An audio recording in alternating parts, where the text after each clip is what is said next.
What the fuck's wrong now?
It doesn't work. So I have to stream it through my camera. The mic that I used yesterday, this one, does not work. Even though it's on, it won't connect. It's not working. Can you even hear me?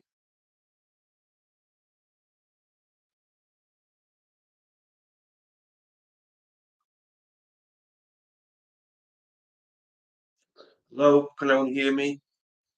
Fucking hell. Okay, Emma can. Yes, Jonathan can. I mean, it's not great audio, I'm sure, but there's not much more I can do. Sorry.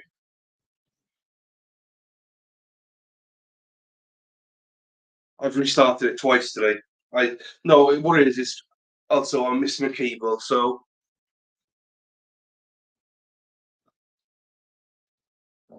hi, Jerry. Right, let's have a look. Let's have a look. See if it actually works now. Then I'm just gonna get the trial up. Um, this week has not been my week. That's all. That's why I'm peed off. All right. I don't even know which one we were doing. This one. Um,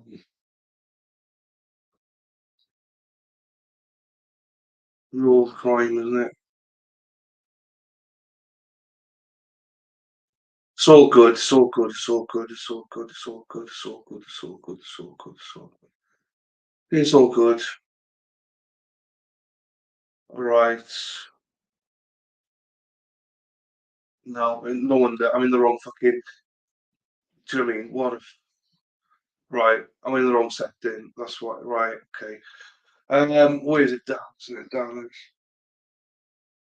I'm looking for a trial. That's not even there.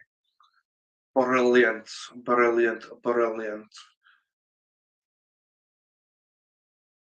No, stop. I don't want to hear you. I want to go there. All right. Let me. Right. I need to change the settings. Bear with me. I need to change the settings, and then we'll test it out to see what happens.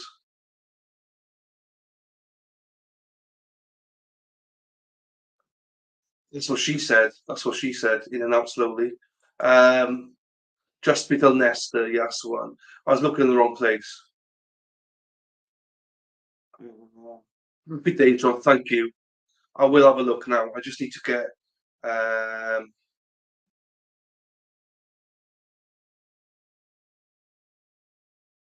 yeah, I do my screen sharing, Jonathan. That's fine.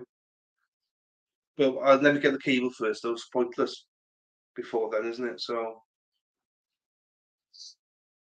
right, I need to connect. I don't remember how to connect now. That's the only problem.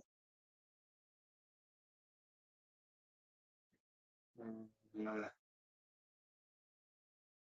Here. Okay, thank you for being here, guys. I'm just sorry. I'm literally trying to change my settings. I can't get my mic to work. So I don't know why it's plugged in. It's frustrating. I don't understand why it won't work. Headphones.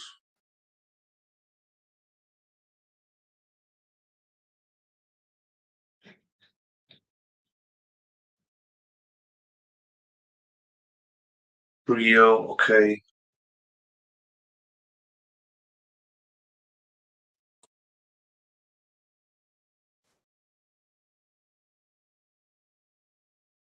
Okay. Let's have a look. Let's see if you can hear this then. Presents. Share screen.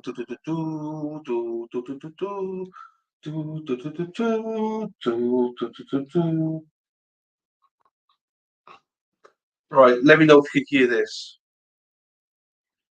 No, I'm used to it, Jonathan. It's fine. You can do it. It's not a problem, Jonathan. I know. I know. It's all good. I've got IT guys who do it for me. It's all good. It's all good. Can you hear that? And can you hear me?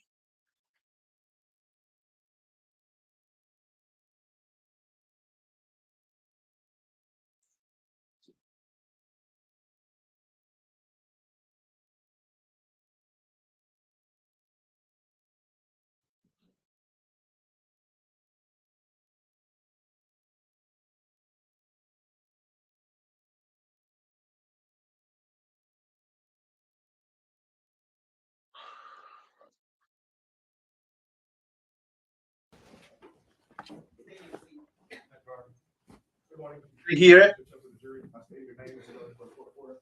My name is Nicole Mejia, and Colemejia, and I'm a crime scene analyst for the Dallas Police Department crime scene section. And how long have you been with the Dallas Police Department? About 16 years and 1 month. And how long have you been in the crime scene unit? 16 years and 1 month.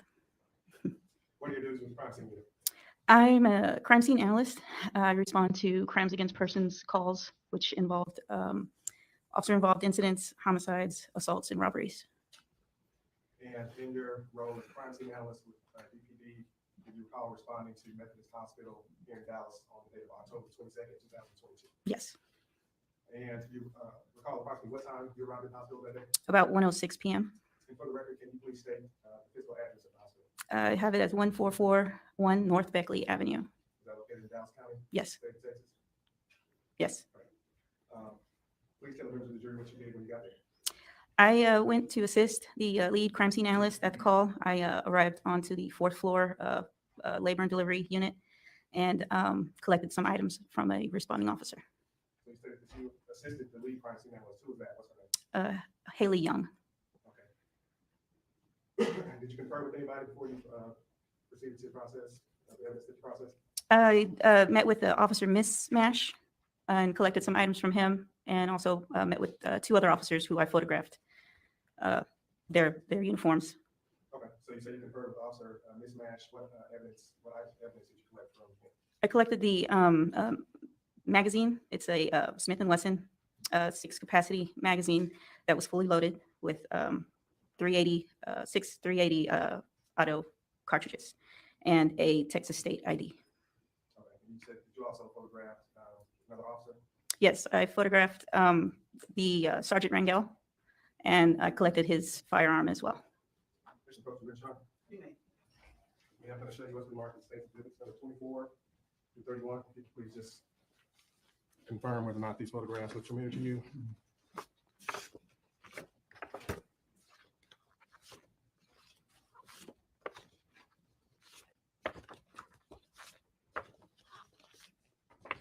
Yes.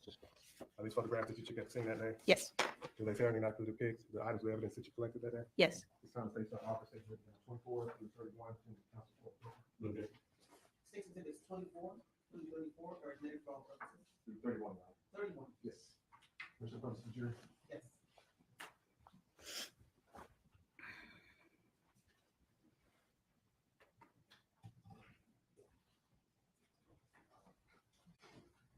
All right, so we're looking at exhibit number 24 on the screen right now. Is that Sergeant Rangel's firearm that you just testified that you collected? Yes.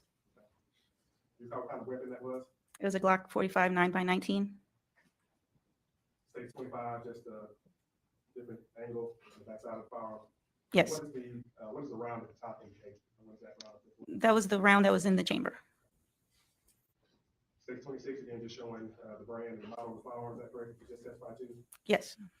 State 27 appears to show the serial number of the firearm. Can you read that off for the record, please? BMYM 975. No worries, I get it. Exhibit number 28 appears to be the magazine that you collected, Smith & Wesson 380. Yes. Okay, you just testified that it was fully loaded with 6 rounds. Is that correct? Yes. 30, just another photograph of the round showing the caliber 380 auto. Yes. And then finally, state 31 is going to be the state ID card that you collected from Detective Mismatch. Is that correct? Yes. And if you can see on that screen, can you read off the name of that individual and the date of birth? Nestor Oswaldo Hernandez. And it's August 1st, 1992. That's the way it's from. No questions, thank you, man. All right, Davis, what is being released? I'm sorry. Did you bring some physical evidence with you today? Yes. What did you bring with you today? I brought the ID card, magazine, and the cartridges to that magazine. Okay, how did you get your court this morning? You know? Haley Young brought them in. She was the lead personnel on the case that you just testified to? Yes. You could just go ahead and open up that envelope first, please.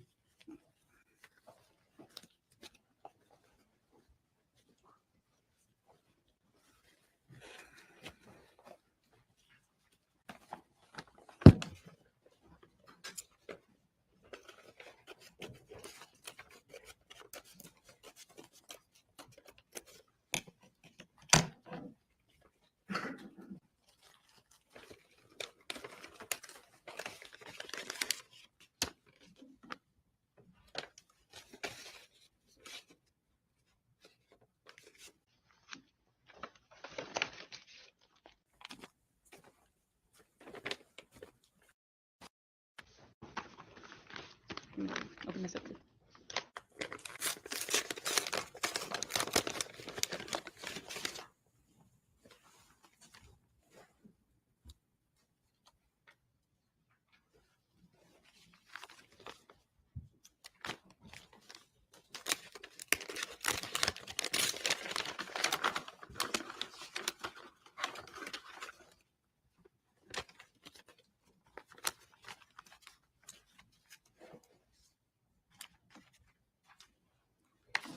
Those are the cartridges to that.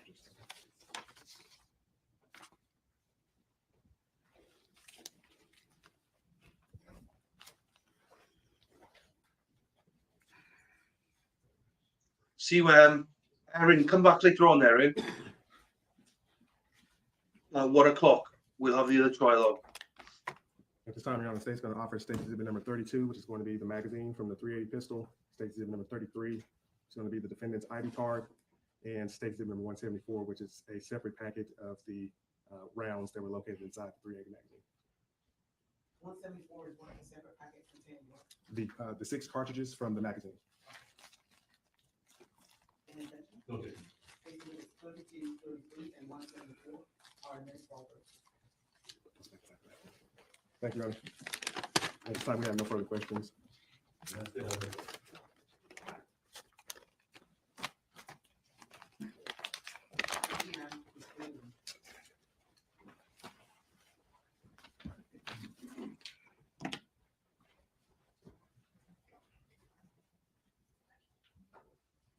Oh, next one.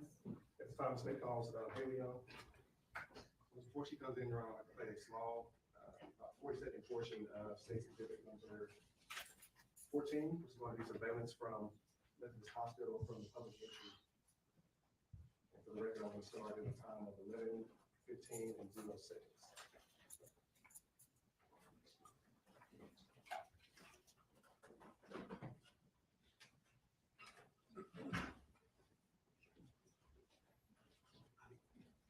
How many minutes is it? It's about 40 seconds, 42 seconds. Your Honor. Give me the lights off. Yes, Your Honor.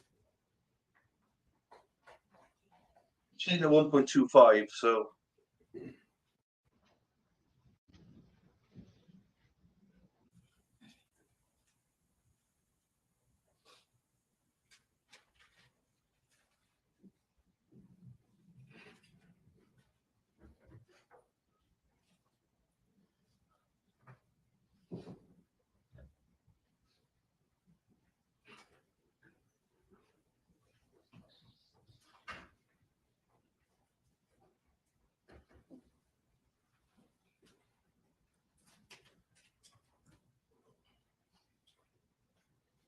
Again, for the record, starting at a time of 11:15 and 0 seconds.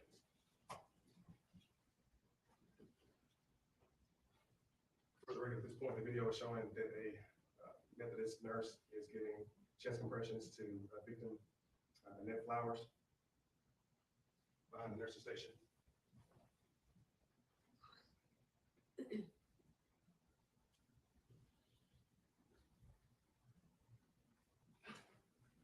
At this time, the video is depicting medical staff dragging her outside the public entry doors into the public corridor across from the elevators. So they continue to give her medical aid at that time. And I'll pause the video at 11:15 and 50 seconds. Thank you.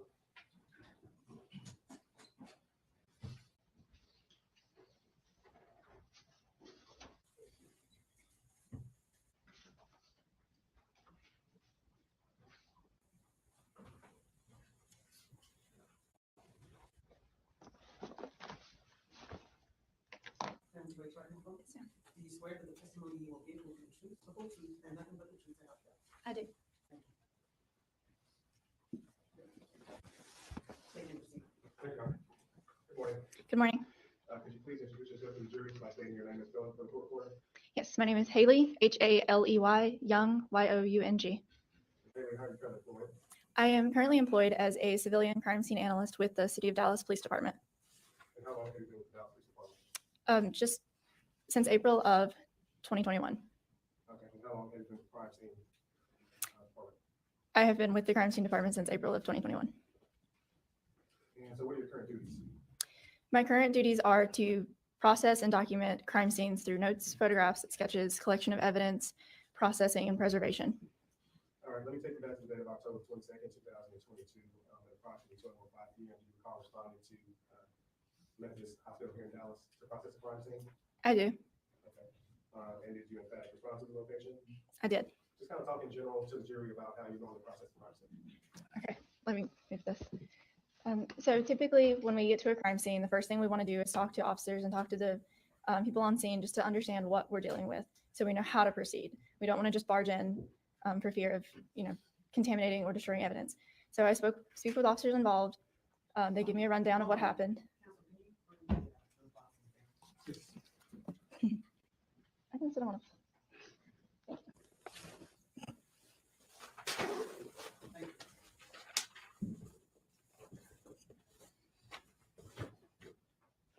Thank you.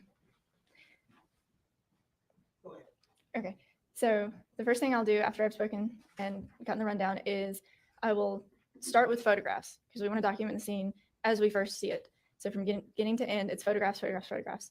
And then after that, I will start marking what I believe is evidence based on what I've been told what happened. And then I'll photograph all of that. We do a sketch. In situations like this, we have a Leica scanner that will do a 360-degree scan of the room. So it gives a much better representation, a very accurate representation of what the room looks like, better than we can do sketches and measurements. And then from there, we will pick up the evidence and we'll collect it and take it back to the lab, finish all the packaging, stuff that needs to go to be tested, we send that to be tested. Anything else, we send it to our property room. And then detectives can decide from there what they want to do with it. So as far as the crime scene, the Methodist Hospital, did you confer with anybody before you started processing this scene? I did. My supervisor was there, and he and I spoke with some of the detectives that were already on scene to who explained to us what had happened. Now, once you started going to the scene, did you photograph the scene first? I did. Mr. Professor Winshaw? Your name. And I'm going to show you the marking state exhibits number 34 through 127. You can just look through those and tell me if those are the photographs that you took at the hospital that day.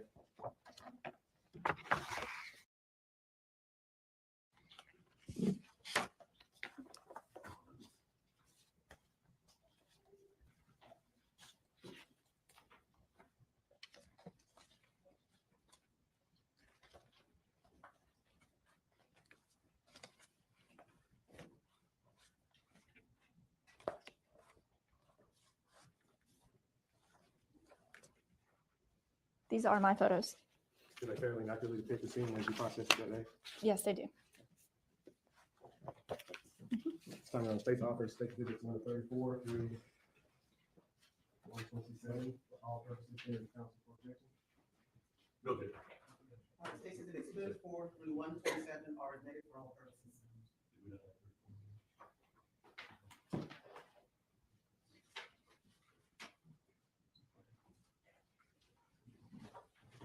All right, so there's a lot of photographs that you took and obviously quite a bit of evidence that you collected. So what we'll do is, as you talk about how you process the crime scene, we'll go through the photographs. Okay. All right, so kind of start at the top for us. And what did you first in processing this scene? Okay, so again, the very first thing that I did was I photographed, and I started with where I got off the elevators at. There's evidence right there when I got off. So that's where I started with my photographing. And then I just worked my way back towards the room where the incident occurred. Permission to publish the photographs that you're You may. All right, so we'll start with states number 34. You were just talking about the elevators. Is this the area that you were talking about? That is. Okay, so take us from there. Okay, so from there, if you turn just slightly, there's like a little sitting area, waiting area that you can now see. There's a blood trail that leads from that area back to where the nurse's station is. And there's a jacket laying over there that I was advised belonged to one of the victims. And that's depicted in states 35. Y- Correct? Yes, correct. And then just further over to the right, you were describing the sitting areas that depicted in state 36. That is. So number 1 was blood. Number 2 was the jacket. And 3 is just where I started with the blood trail to show how it traveled. Hi, Hannah. It's going okay. Not the best start of the day, but I think we're doing okay. If you can't hear me properly, it's because my mic's not working, so I'm going through the camera. So thanks for joining us, Hannah. Looking at you having a nightmare, nearly 6,000 likes. that I've had on this video. Bloody hell, crazy. Stage 37 shows blood pool in marker number 1, is that correct? That's correct. Stage number 38 is the jacket. That's correct. Marker number 2, and also appears to be some blood there as well. Yes. And then stage 39 is going to be marker 3 and with the blood trail that you described. Yes. Okay. Okay. From there, I followed the blood trail, and there's a set of double doors that lead into the area where the nurse's station would be. They did have to put something between the doors to keep them open. And that area is between stage 6 and 40. That's correct. From there, From there, on the other side of the doors, you get into the main area where all the corridors intersect. Then the blood trail continues. So you see number 4, that's another spot of the blood trail, and it goes around the corner to where the nurse's station is. okay. So the area leading to the corridor areas is depicted in stage number 4. And stage number 42 makes that left as you described towards the nurse's station. Is that correct? That's correct. Okay. So how do you see in stage number 42 these markers here? Okay, so number 6 was an area of possible blood, and then number 5, and I believe that's number 7 in the back, is also another area of possible blood. Okay, so stage number 43 is going to be marker number 5, indicating a large pool of blood, that's dried blood. That's correct. Stage number 6 is small spot. And I'm sorry, that was stage number 44. Stage 45 shows placard number 7, which again is another pool of blood. That's correct. Okay. Stage number 46, what are we looking at in this photograph? Just in continuation of the trail of blood on the other side of the nurse's station. And that's indicated by placard number 8. Placard number 8. And that's correct. Okay. Stage 47. Again, just a continuation of the blood trail leading back to the room where the incident occurred, and that would be number 9. It's right between the double doors. Okay, that's depicted in stage number 48 again, the continuation of the blood trail. Correct.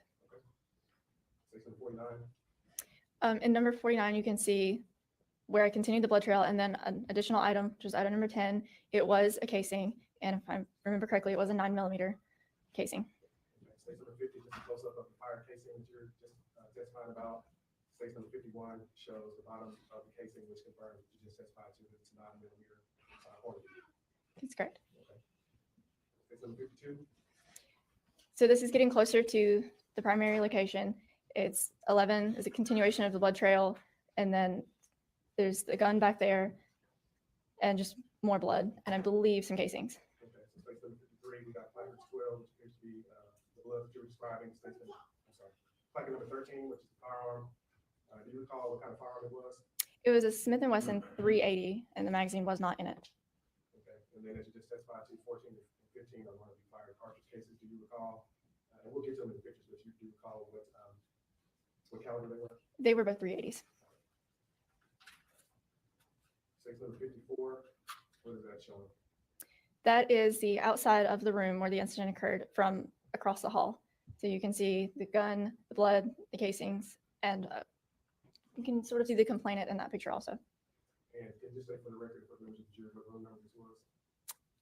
I don't remember. 4006. All right, stage number 55. Again, just showing a close-up of the blood pool and by placard number 12. That's correct. It looks like some used up medical supplies. Yes, Stage number 56. What is that showing? that is the pistol. Stage 57, just a close-up again of that pistol. And do you recall seeing any evidence actually on the pistol itself, as you can see in this photograph? At the time, I did not, but when I got back to the lab, I did notice the hair that was on the slide, the possible hair that was on the slide. That's some hairs. We can actually see that in this photograph. Is that correct? That's correct. Stage number 58, and just a close-up of placard number 14, which you just testified to as a fire cartridge case. Stage 59 is showing a close-up of the head stamp showing 380 auto.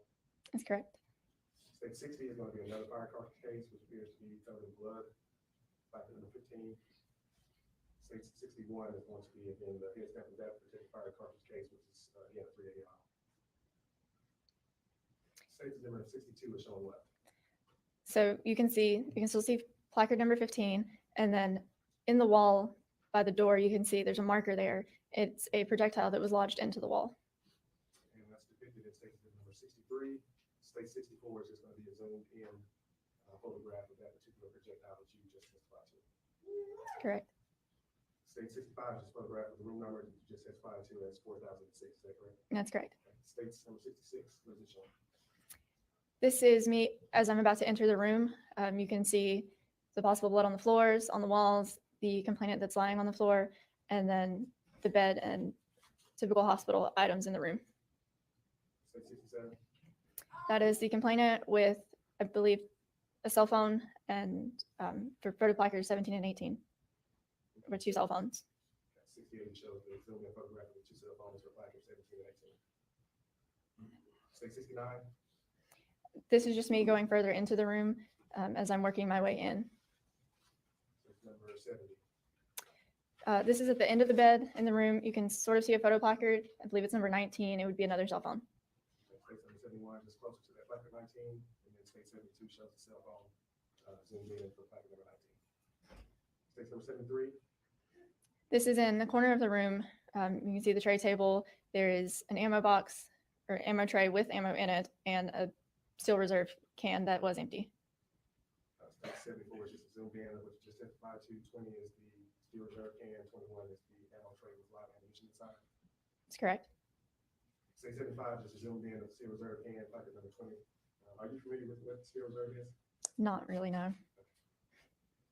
And state number 76 is going to be a closer shot of placard number 21, the ammo tray with live ammo. State 77 is going to be a zoomed in showing live ammo. And what caliber does that appear to be live ammo in the ammo tray? They are all 380 calibers. And can you just take for the record how many we see in this photograph, how many rounds we see? There are 7 in this photo. State 78. This is the wall as you're going into the room, and right inside the room to the right, you see where I've marked all the areas of blood. Okay, so let's start with, state 79, we got marker 22, what is that showing? That is blood. State 80, Yeah. flag 23, That's also blood. state 81, it's just a kind of zoomed out photograph of that same wall with blood spatter. That's correct. 82 shows placard 24, more blood spatter. Yes. State 83 shows 25, appears to be both blood spatter and smeared blood on the wall. Yes, that's correct. State number 84 shows placard 26, more blood along the wall headed towards the restroom door inside room 4006. That's correct.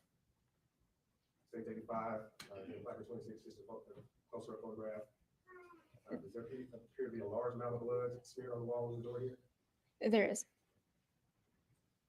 State 86, just again, a wide out shot of the room. State 87, you see placard number, what placard number is that? Can you tell? It's 27. Okay, what is that showing It's showing more blood. on the wall? Yes. State 88, again, just a zoomed out shot of the room. Yes. State number 89, what is that showing? It's showing item number 28, which is more blood that you can see on that tray, at that stand. And in this particular photograph, do we see a baby bassinet? You do. And is there blood, blood spatter, and appears to be smeared blood on the bassinet? There is. State exhibit number 90 shows a pool of blood for placard 29. That's correct. State number 91. You can see an additional area of possible blood, number 30, on the bed. State number 92. This is on the other side of the bed where that tray table was. You can still see number 30, number 31, and number 32 that is under the tray table. State number 93 is just a closer shot of placard number 32. And what was the evidence that was recorded for placard number 32? This was a 380 ammunition box. State number 94 is just going to be a closer shot of the ammo box. Placard number 32. Okay, so after processing the immediate crime scene, did you go to a different part of the hospital to do some processing there as well? I went to where the suspect at the time was when he had gotten out of surgery once I finished with this area of the hospital. Okay. Do you recall where he was located? I don't remember the specific room number.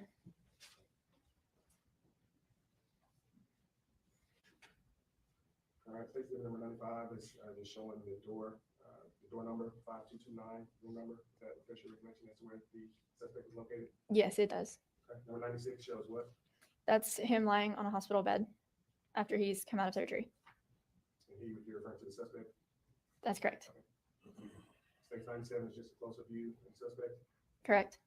And state number 98 is going to be a zoomed in shot of the face of the suspect. That's correct.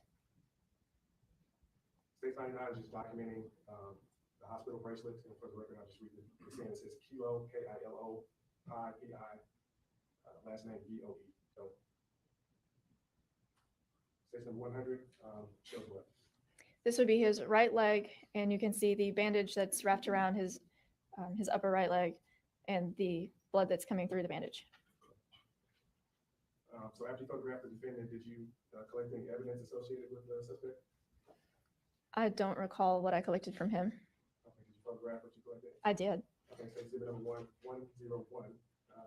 reflects the evidence that you recovered or collected that was associated with the suspect, which appears to be some cash, an EBT card, some clothing, and a keychain. Is that correct? That's correct. I believe I found those items in his pants pocket. State 102 is just a close-up photograph of the keychain, which appears to have some keys, some handcuffs, and a revolver. Is that correct? That's correct. State 103 is the belt that you collected. That's correct. State 104 is the pants that you collected. Correct. Appears to be the front side of the pants. State 105 appears to be the back side. Correct. State 106. So you begin to note some defects to the clothing. Is that correct? That's Can correct. you describe those defects, and we'll take them one by one. It appears in state 106 you have sticker A. Can you describe what that is showing? It's showing one irregular hole that was in the back right pocket of the pants. State 107 is just a closer up photograph of that defect in the pants. That's correct. State 108 appears to be on the front side of the pants. Sticker A1, what is that showing? That's just showing that it's the same hole that it went through the pants. So that's still in the back side, but it's the same related hole. State 109 is just a closer up view of sticker A1 defect that you just described. That's correct. State 110, what is that showing? These would be the underwear that I collected. 110 appears to show the front of the underwear. 111 appears to show the back of the underwear. Yes. You begin to note some defects with underwear as well. So on stage 112, we got sticker B. Can you describe the defect there? Yes. B is just another hole that I did note in the underwear. Stage 113 is a closer view of that particular defect, sticker B. Yes, that's correct. All right, stage 114 is sticker B1, appears to be on the left side of the underwear. Can you describe that defect? Yes, that's another hole that would correspond to defect B. And you can see that the underwear has been cut, and I've sort of folded it open just so you can see that defect. Stage 115 is a closer view of that particular defect under B1. Correct. And finally, stage 116 appears to be another defect under sticker C. Can you describe that one? So this is just another hole that I did note in my examination of the underwear. And then 117 shows a closer up photograph of C. Sorry, there's an additional one. 118 shows C1. Yes, so again, C1 is a corresponding defect to C, and you can see it in relation to defect B1. 119 just a closer view of C1. Yes. 120 depicts what? This would be an undershirt. It appears to be the front side of the black tank top. And 121 is the back side, is that correct? That's correct. 122, what does it show? These are the shoes that I collected. 123 appears to be the left shoe. That's correct. 124 appears to be the bottom of the left shoe. That's correct. 125 appears to be the right shoe. That's correct. And 126 is the bottom of the right shoe. Yes. Finally, 127 is the socks that you collected. Yes, that's correct. And just for the record, all these items of clothing appear to be covered in blood. Is that correct? That's correct. So Haley, after you photographed all this evidence, after you collected it, were you able to bring some of those items of evidence to court today? I was. Okay.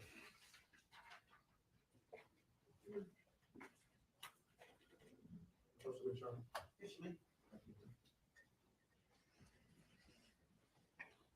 So let's start with the pistol. Get the pistol for me, please. Yes.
a lot of tape. Thank you. Thank you, sir.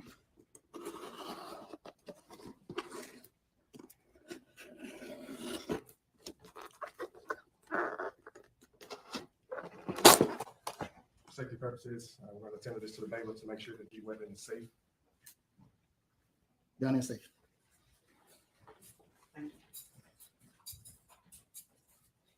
We're going to label it just for the record, the firearm as State's Exhibit number 128.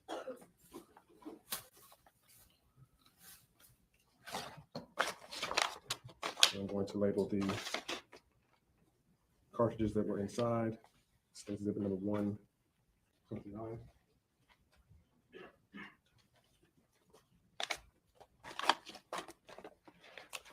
Council 129 what?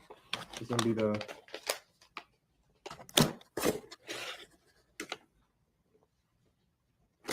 cartridge from the two cartridges from the firearm. Yes, Shawna.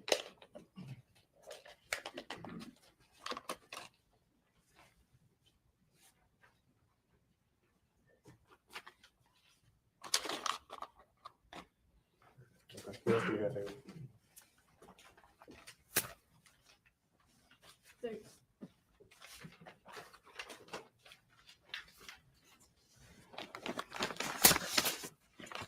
We also have the cartridges that were in the chamber, and from the ammo tray, we have the ammo box and the tray itself. Can you go ahead and open that up for us? Thank you.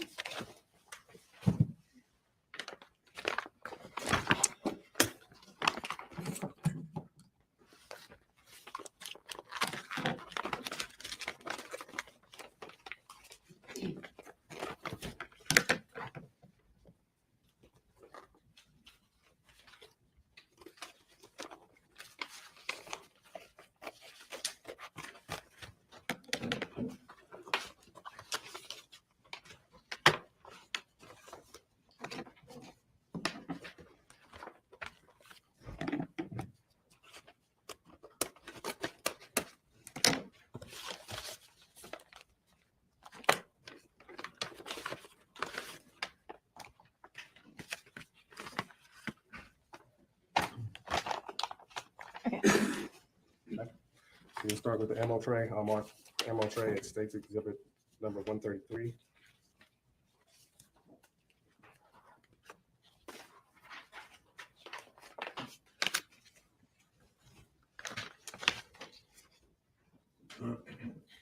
that the ammo box? This is the ammo box. We'll label ammo box one State's Exhibit number 134.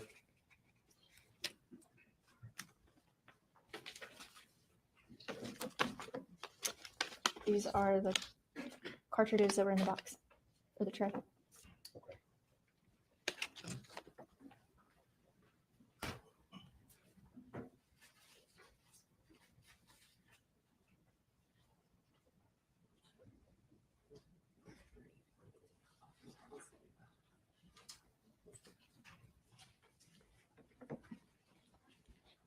And how many are in there from the box?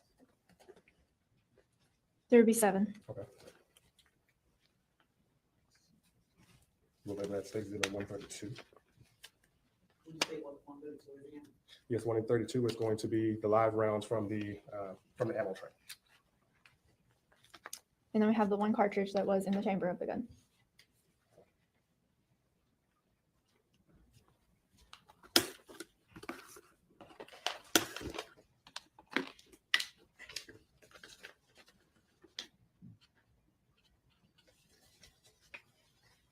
So that is 175.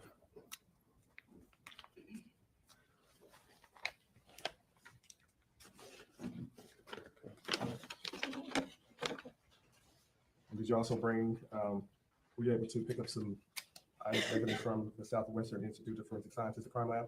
I was. Okay, and what evidence is that? I picked up some fragments that were recovered during the autopsy.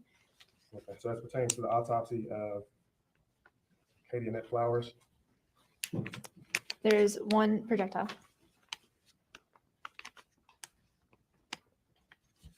That is State Exhibit number 176. And then for Jack Mapakua, There were 2 fragments projectiles.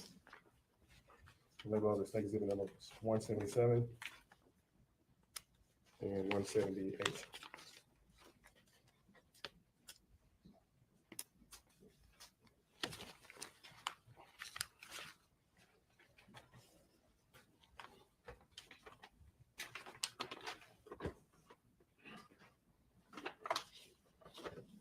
So during your testimony, you also made reference to a projectile that was lodged in the wall from one of your photographs. That's correct. Did you bring that one as well?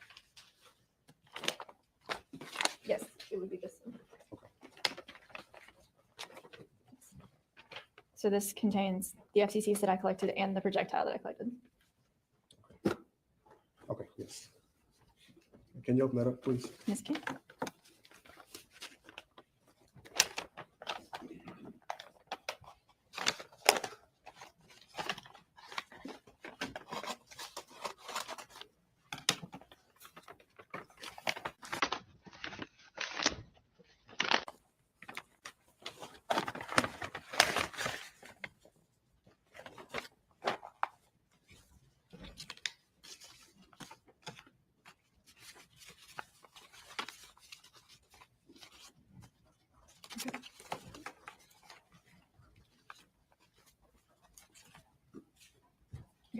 Okay, can you point out for us the fire cartridge cases? Yes, again.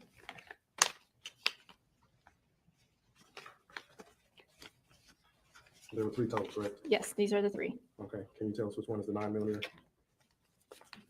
This one is a 9mm. Okay, so label that as state exhibit number 179.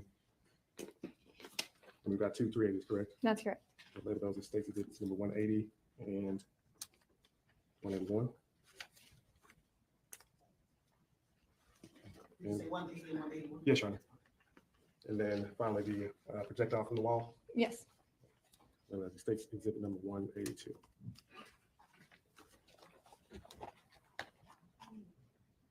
You also have the steel reserve can. Yes, I do.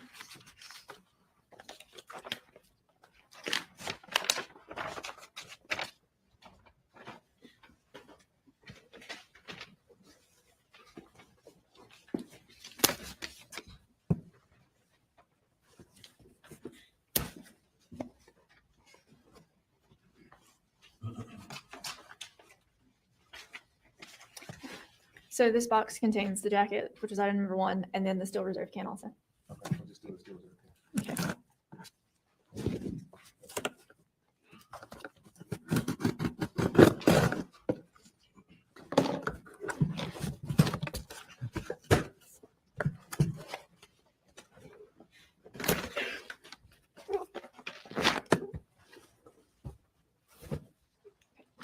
This bag contains the steel reserve can. Okay, come on, open it up for us.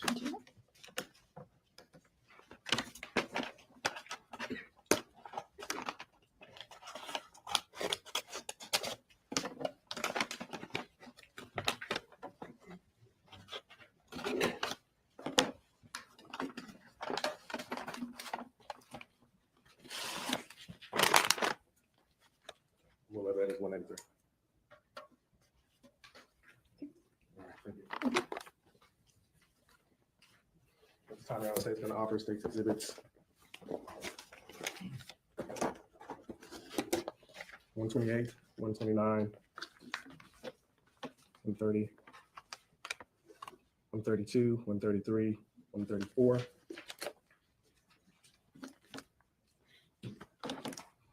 176, 177, 178, 179, 180, 181, 182, and 183 for all purposes. Okay. All right, state exhibits 128, 129, 130, 132, 133, 134, 176, 177, 178, 179, 180, 181, 182, and 183 are all admitted for all purposes. And it's just to publish to the jury, Your Honor. Yes, ma'am.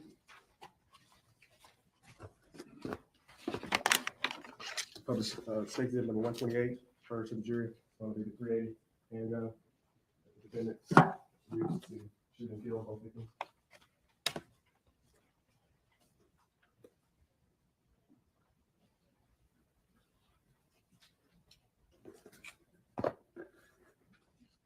published 183, which is going to be the Steel Reserve can. For the record, Steel Reserve is a alcoholic beverage. Yeah, 183 is going to be recovered from the hospital room.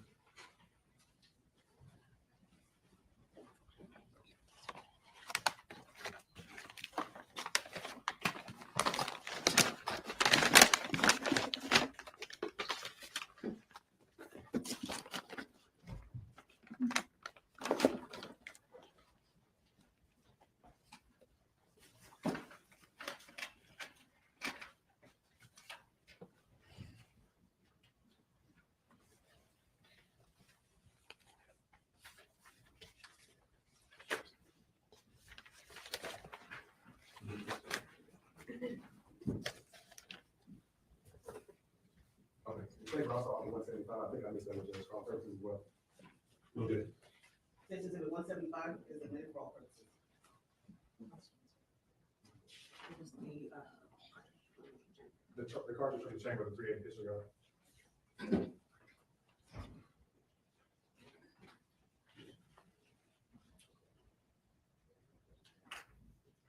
So I'll pass it to Sean. The question. Name has been released. No, Judge, from the stage, John. Defense. Okay. Thank you.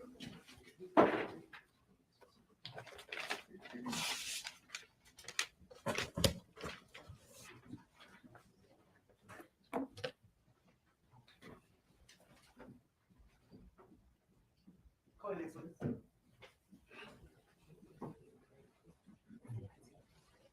Give us one more, please.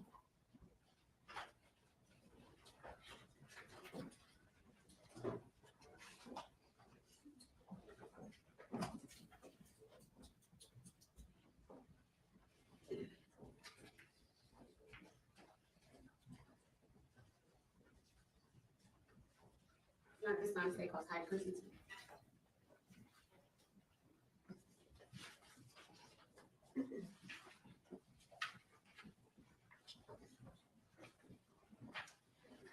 Would you raise your right hand for me? Do you swear that the testimony you will give will be the truth, the whole truth, and nothing but the truth? I do.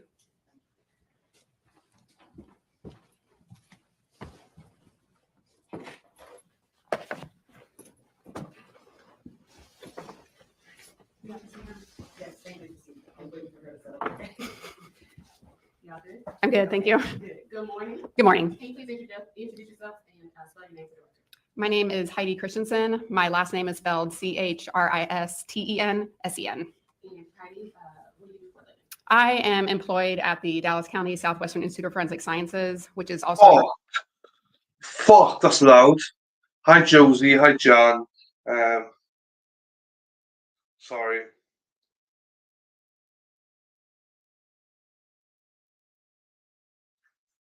It's these.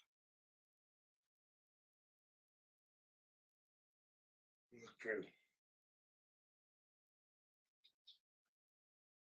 So anyway, hello Josie, hello John, hello everybody. That's loud as hell. I'm just gonna turn that down a little bit. 220 then. Let's have a look here. Let's see if this works. referred to as SWIFTs as a toxicology Hello. chemist. And it's with the Dallas County Crime Lab? Yes, it is. Okay. And can you explain to the jury a little bit about your background, your training experience? Sure. I have a Bachelor of Science in Molecular Biology from the University of Texas at Dallas. I've received on-the-job training at SWIFTs. I also participate in our annual continuing education requirement, which includes items such as viewing webinars, reading scientific journal articles, and attending scientific conferences and meetings. I have also attended courses on human performance and behavior as it relates to drugs and alcohol. And how long have you worked at Swiss? I have been employed at SWIFTs as a toxicology chemist for about 18 years. And have you testified before as an expert in this field? Yes, I have. Would you say that's on few or many occasions? I guess many. All right. You said you are a toxicologist, essentially? Sure, Okay. sure. Yeah, All right. my title is toxicology chemist. Okay. And so as a part of that, do you conduct drug screens? Yes, we do. Okay. Can you explain the general process of drug screens at your office? It can depend on the type of case that we do. Some of our cases, most of the cases I work on are suspected DWI cases. And in those situations, we may start with just a legal alcohol analysis. And then depending on the outcome of that analysis, further testing may be required. In other situations, we're required or asked of our customer to perform a alcohol screen as well as a drug screen from the beginning of the receipt of the evidence. The drug screen consists of a presumptive screen, which is an immunoassay, which targets specific classes of drugs. It helps to direct testing within our laboratory. Then we also have additional tests as part of our routine drug screen that gives our laboratory the capability to identify over 300 over-the-counter illicit and prescription drugs. And in this particular case, were you asked to perform a toxicology analysis on the blood of the defendant, Nestor Hernandez? Yes. Okay. And was that analysis done between October 31st, 2022 to 12/23/2022? That's correct. And when you, as a part of that analysis, do you then, once you've completed it, generate a report? Yes. All right. And was the report in this particular case generated on December 26, 2022? Yes. All right. I'm going to show you what's been, and previously made as Exhibit 141. Is this a copy of the report? Is your analysis? Wrong way.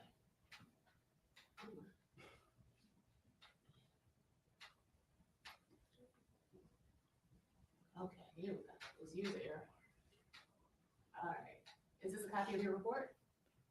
Yes, that has the same IFS number as my report here. And for the record, the IFS number in this particular case is IFS 22-21444-0001. Is that right? Yes. And for every piece of evidence that goes to the Dallas County Crime Lab, any analysis that are performed with this same IFS number remain with this particular case.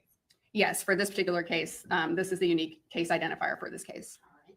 And so as we go down, we'll just walk through the results of your analysis. And so as you see here, in the defendant's name, Nestor Hernandez, the evidence that was submitted was blood in a few different tubes. And the date of the analysis, as you've already told us, is October 31st, 2022 to 12/23/2022. Can you explain why is it such a range, a broad range for the analysis? It just can take some time to get through all the testing in our laboratory. A lot of the testing that we do is done in batches. So in some situations, it's either waiting for enough cases to be in the queue to be tested, or sometimes there can be several, and so it takes several batches to get to a particular case that's in the queue. And to be fair, I mean, once you start the analysis, it's not just this one case you're working on many cases. That's correct. All right. And so let's go down to the substances that you did find in the defendant's blood. Can you talk us through those? Sure. So I'll just, I guess, go through each one and just say what it is. Absolutely. Okay. Ketamine is a dissociative anesthetic. It's used to induce anesthesia in humans. It also has veterinary uses as a tranquilizer in animals, and recreationally can be used as a hallucinogen. Okay. And then the benzodiazepines and zebra. Midazolam belongs to the benzodiazepines group of drugs. It can be used to induce sleepiness and drowsiness prior to surgery. And then we'll go down to cocaine opiates. Diazepam is just another benzo. It can be used to treat anxiety, seizures, and also has uses as a sedative prior to medical procedures. Down below the drug screen, there's a few things listed. Lidocaine is a local topical anesthetic. Norketamine is a metabolite of ketamine, which we had seen above. Ondansetron is a medication that's prescribed to treat nausea and vomiting. And rocuronium is a medication that is used to relax muscles during surgery. All right. And so we see negative for legal alcohols and solvents and bolus. The sevoflurane, that is an anesthetic. And then when we go down to stimulants, what do we see? There we have amphetamine and methamphetamine. Methamphetamine is a central nervous system stimulant. Medicinally, it has uses in the treatment of narcolepsy, attention deficit disorder, and attention deficit hyperactivity disorder. But it's rarely prescribed because of its high risk for abuse. Recreationally, it's used to increase alertness and for its euphoric effects.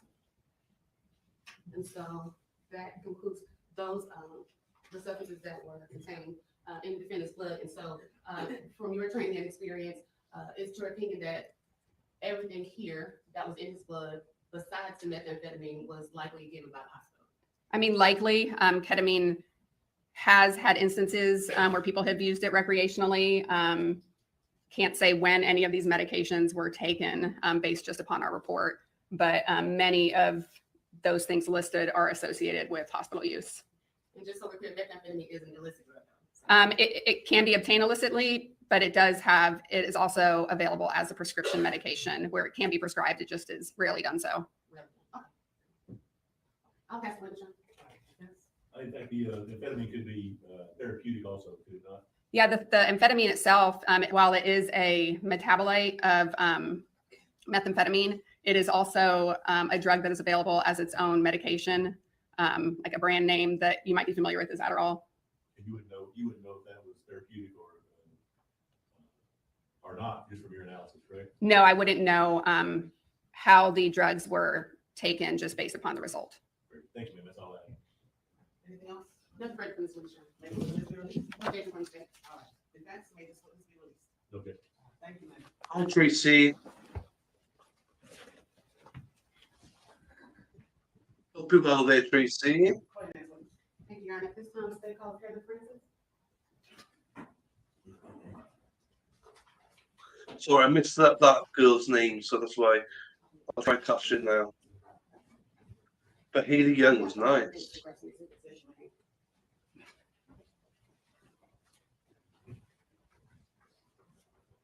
I think this is a short trial as well. I don't think it's a long one. Would you raise your right hand for me, please? Do you swear that the testimony you will give will keep the whole truth and nothing but the truth to help you out? I do. Thank you. Good morning. Morning.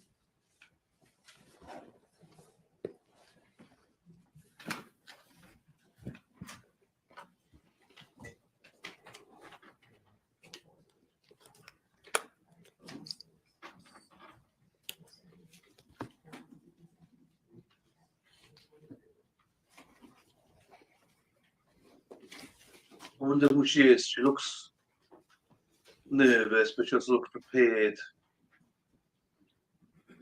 I just want a Good name. morning. Could you please introduce yourself to the jury and spell your name for the record? Sure. My name is Heather Francis, last name Francis. I work as a firearm and tool mark examiner at the Southwestern Institute of Forensic Sciences. That's also known as SWIFS or the Dallas County Crime Lab. And how long have you done that?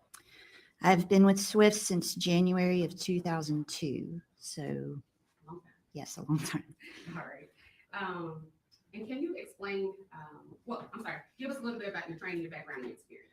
Sure. I have a Bachelor of Science degree in physics. And once I came to the Dallas County Crime Lab, I was trained by personnel at Dallas County, also with the Bureau of Alcohol, Tobacco, Firearms, and Explosives in their National Firearm Examiner Academy. It was a approximately two-year training program going over everything that firearms related, such as the examination of firearms, ammunition components, microscopic examination of fired ammunition components, gunshot residue as it pertains to distance determination, serial number restorations, and fracture match. Can you explain what a firearms and tool mark examination is? Primarily, firearm and tool mark examination, the main tool that we examine is a firearm. And the firearm is considered a tool because the ammunition that it fires is the marked item. So the tool is the harder surface of the tool marked item, which is the ammunition component. So essentially just examination of firearms to determine if they're functional, and if they are functional, to test fire those firearms and determine if those fired ammunition components, such as evidence, bullets from autopsy or cartridge cases from a scene, were fired by that particular firearm or a different firearm.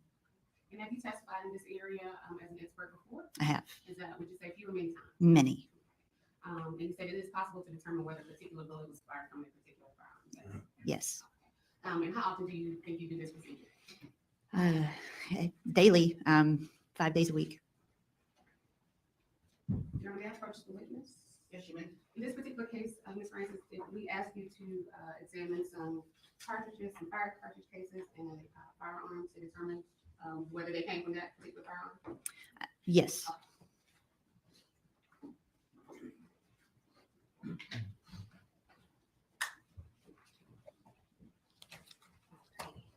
I am going to show you what's been admitted. Let's say exhibit 128, the firearm at 380. And have you seen this before? I need to look at Okay, it. very That's good. great. May I handle it? Absolutely. Okay. Any other? No. Okay.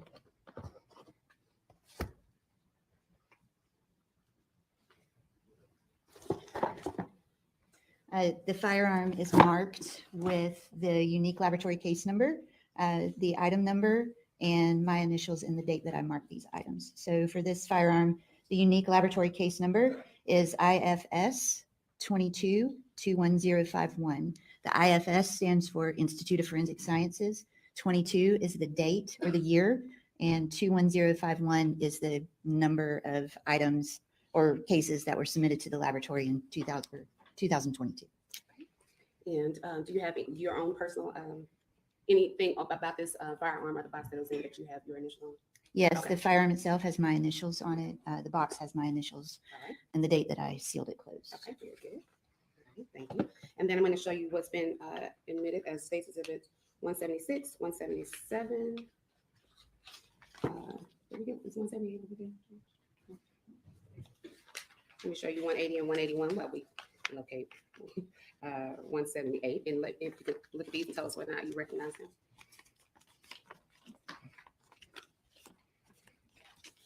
Do you want me to open this Sure. or, okay, do you have scissors? You know what, can we just pull it open? Sure. That'd be better. Tear it open. Okay. Okay.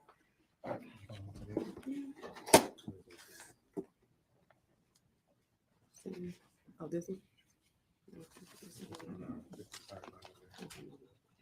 Oh, it's right here. Thank you. You're welcome. All right. States Exhibit 181 is item number 16-2-1 of that previous IFS number that I gave, the IFS 22-21051.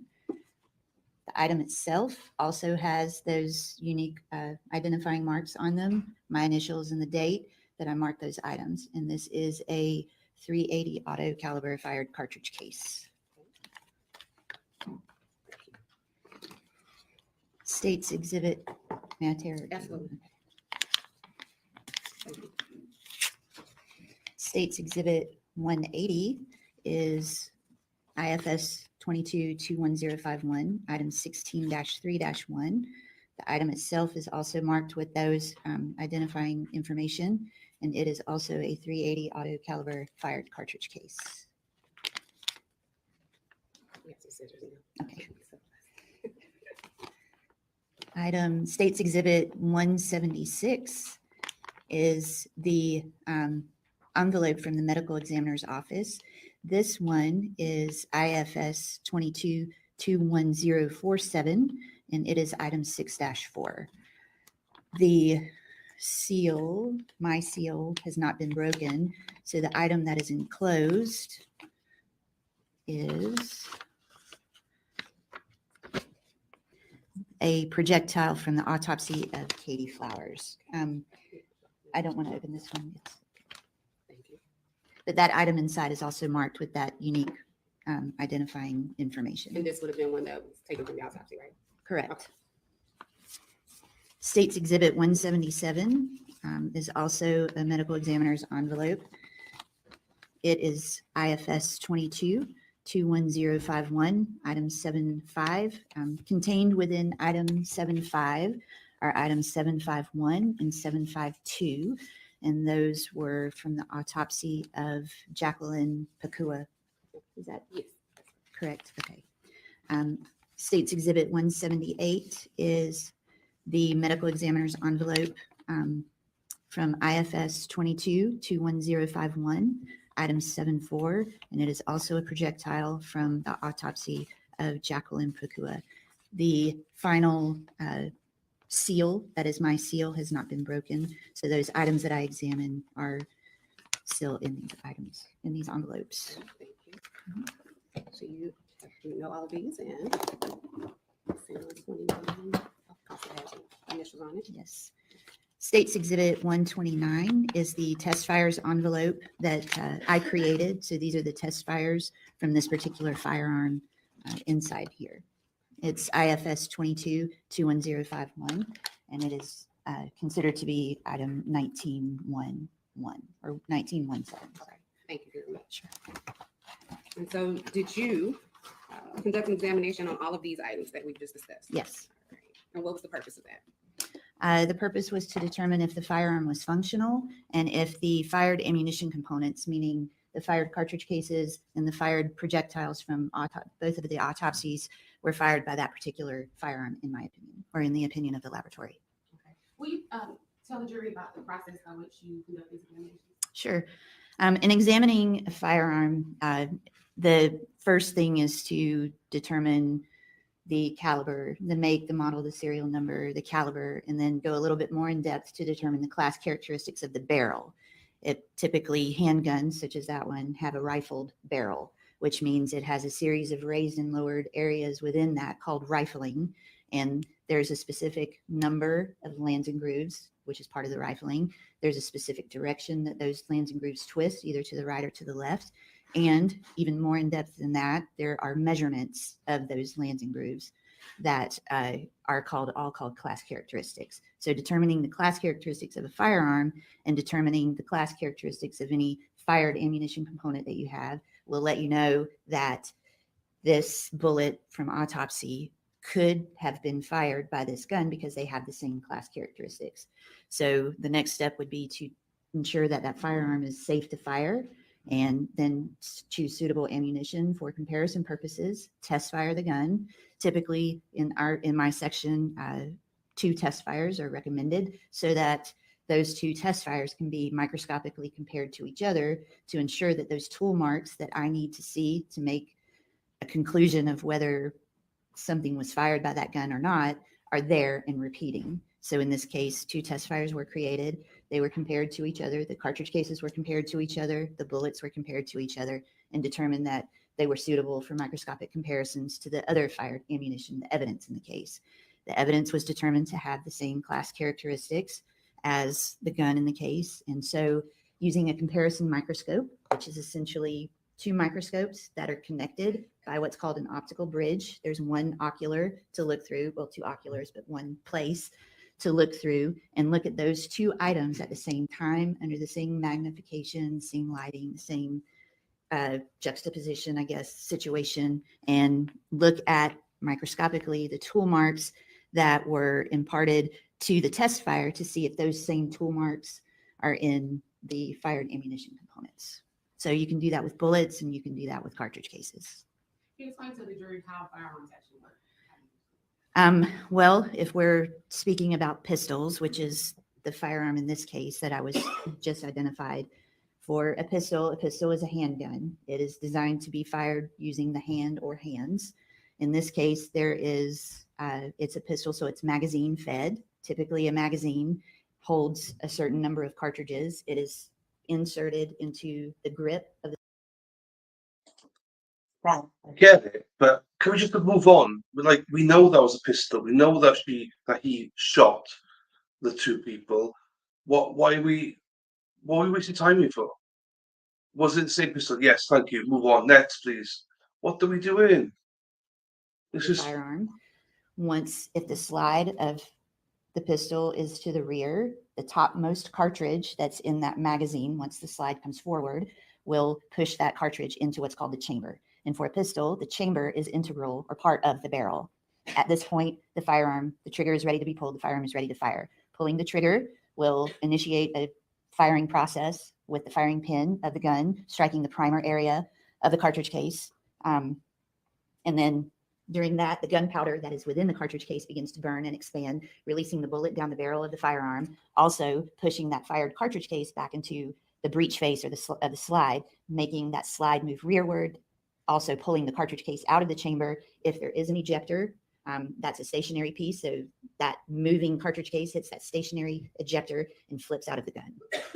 While the slide is back, the next cartridge that's in the magazine is up in the way of the slide, and that slide pushes the cartridge into the chamber, and that whole firing process is ready again. And another pull of the trigger will fire that cartridge case and everything repeats. So for this case, the pistol is semi-automatic, meaning one pull of the trigger will fire a cartridge and load another cartridge into the chamber. The trigger has to be released and pulled again to do that whole firing process again until the magazine is empty or there's some malfunction that causes the firearm not to fire anymore. And in this particular case, on this particular firearm, 380 that we looked at in evidence, was that done in good working order? Yes, it was a functional firearm. And how much weight does it take to pull the trigger? Let me look.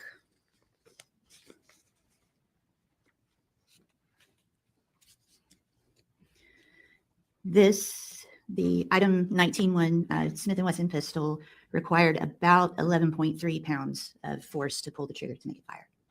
And when you conduct your examination, do you also generate a report? I do, yes. That was you kind of referred to. Yes. All right. I'm going to show you what's been, permission to publish State Exhibit 144. I'm going to show you what's been admitted into evidence of State Exhibit 144. Is this a copy of your firearms analysis report? Is it really that type? I can see that's page 1, yes. Okay, yes. Now, if I go to the back page, that'll help you make sure that this is, make sure that this is the one that you left at your signature. Page 6. Yeah, can you pull, well, All right. up at the top is top right corner. There we go. Yes, that is, yes, that's page 6 of the report that I generated. Okay, Yes. very good. All right, so let's walk through your, did you make a conclusion in this case about whether or not the state cases fired bullets that we've seen and has been shown to the jury, as well as projectiles that were taken from the autopsies of both complaints taken by and Jacqueline Kakul, we make a determination as to whether those items came from that particular handgun? I did make a determination that there were cartridge cases that were fired by the Smith & Wesson 380 auto caliber pistol and projectiles from both autopsies that were fired, a determination that they were also fired by the 380 auto caliber pistol in the opinion of the laboratory. All right, so if we go to page 5 and 6, where the conclusion are, this is where your final conclusion would be. Yes, Okay, all right, so item 6-4, projectile, and that would have been from Katie Flowers, is that correct? correct. All right, and you were able to identify that as having been fired from item number 19-1, which would be this 380 pistol, is that right? Yes, All right, and then also item 7-4, 7-5-1, those projectiles would have come from the autopsy of complainant Jacqueline Kakul, is that right? correct. And you were also able to determine if they too were identified as being fired from that same 380 pistol, is that right? Correct. All right, and then the other items, 16-2-1, 16-3-1, and 21-1-1. No, that's Okay. the right number of ones. All right, those also were identified as having been fired from the same exact 380 pistol, is that correct? Yes, they were also identified as having been fired by the Smith & Wesson pistol, item 19-1. And we'll see those numbers here, is that right? These are the projectiles from Jacqueline Kakul, that same number. And the jury will be able to take this report as they complete, but here are those projectiles that came from both of the complainants, right? Correct, yes.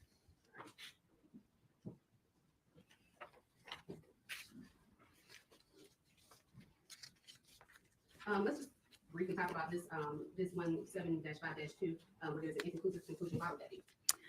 Just not enough information. I could tell that it was a fired projectile, a fired bullet, or a bullet fragment.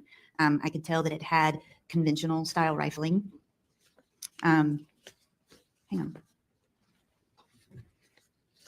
But I could not make a determination on the caliber. So because it had conventional style rifling, which the pistol, the Smith & Wesson pistol in this case also had conventional style rifling, I microscopically compared it to one of the test fired bullets from that gun. And while the marks, the tool marks may have been similar, they were also dissimilar, which means if I see something that looks similar, but then I also see something that looks kind of dissimilar, I can't say that it was fired by that gun, and I cannot say that it was not fired by that, by that gun. So what I have to say is that it's inconclusive. I just can't tell either way. I don't know.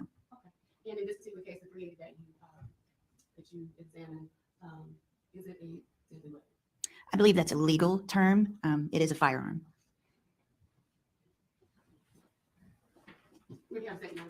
Yes.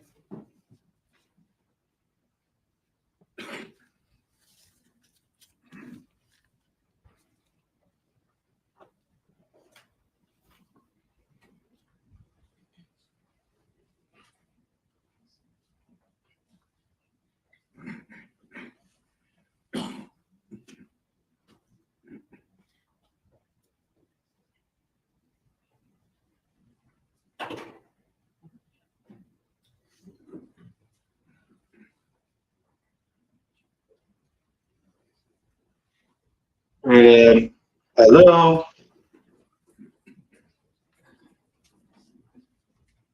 Is anybody there? Ms. Francis, we also know you talked about how the cases pop out after guns been fired and bullets gone out. And we know that they can kind of move around, but if there were cases found in the hallway of the location, would it be consistent in your opinion? Will we be able to tell that the firearm was actually shot in that area? Is that reasonable? I don't know. I mean, if there are a lot of people walking around, they could have been kicked. If there's a lot of commotion, they could be kicked, depending on the type of flooring. If a firearm ejects a cartridge case into very tall grass, I would not expect the cartridge case to move very much because the grass is going to hold it. If it's a floor kind of like this, where it's very flat and hard, or carpeted, like thin carpet like this, or maybe some sort of tile in the hallway, I would expect the cartridge cases to bounce a lot. So ejection pattern, I can tell you that this firearm ejects to the top and right. But as far as where the cartridge cases land and where they come to rest, I don't know. But could it be consistent with firearm being shot in the area? In the home? Could it be consistent? Yes, I don't know where the shooting took place. So I'll pass this at the time. All right, we're going to take a 15-minute break. Need a break. All right, let's be back at 11:05. Your Honor, just so the witness will be required to remain, I'm not going to have any questions for like seizure this time. Okay, this has no questions. No. All right, okay. All right, may this witness be released?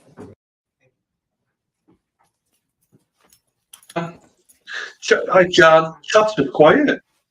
Good morning. Hello, under the weather?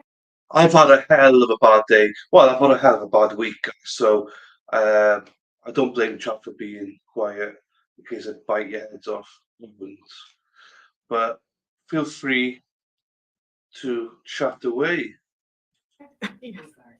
I'm trying to. Oh. Can you please introduce yourself to the jury and spell your name for the record? My name is Waleska Castro, Waleska.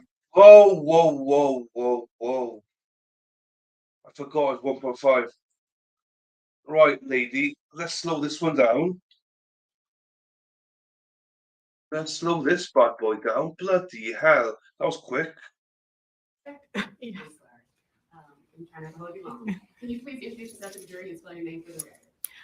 My name is Waleska Castro, Waleska Castro, and I am the Trace Evidence Supervisor at the Southwestern Institute of Forensic Sciences, also known as Dallas County Crime Lab. And how long have you been exposed? He's too bloody quick. Castro, and I am Waleska Castro, Waleska Castro, and I am the Trace Evidence Supervisor at the Southwestern Institute of Forensic Sciences, also known as Dallas County Crime Lab. And how long have you been exposed? 10 years.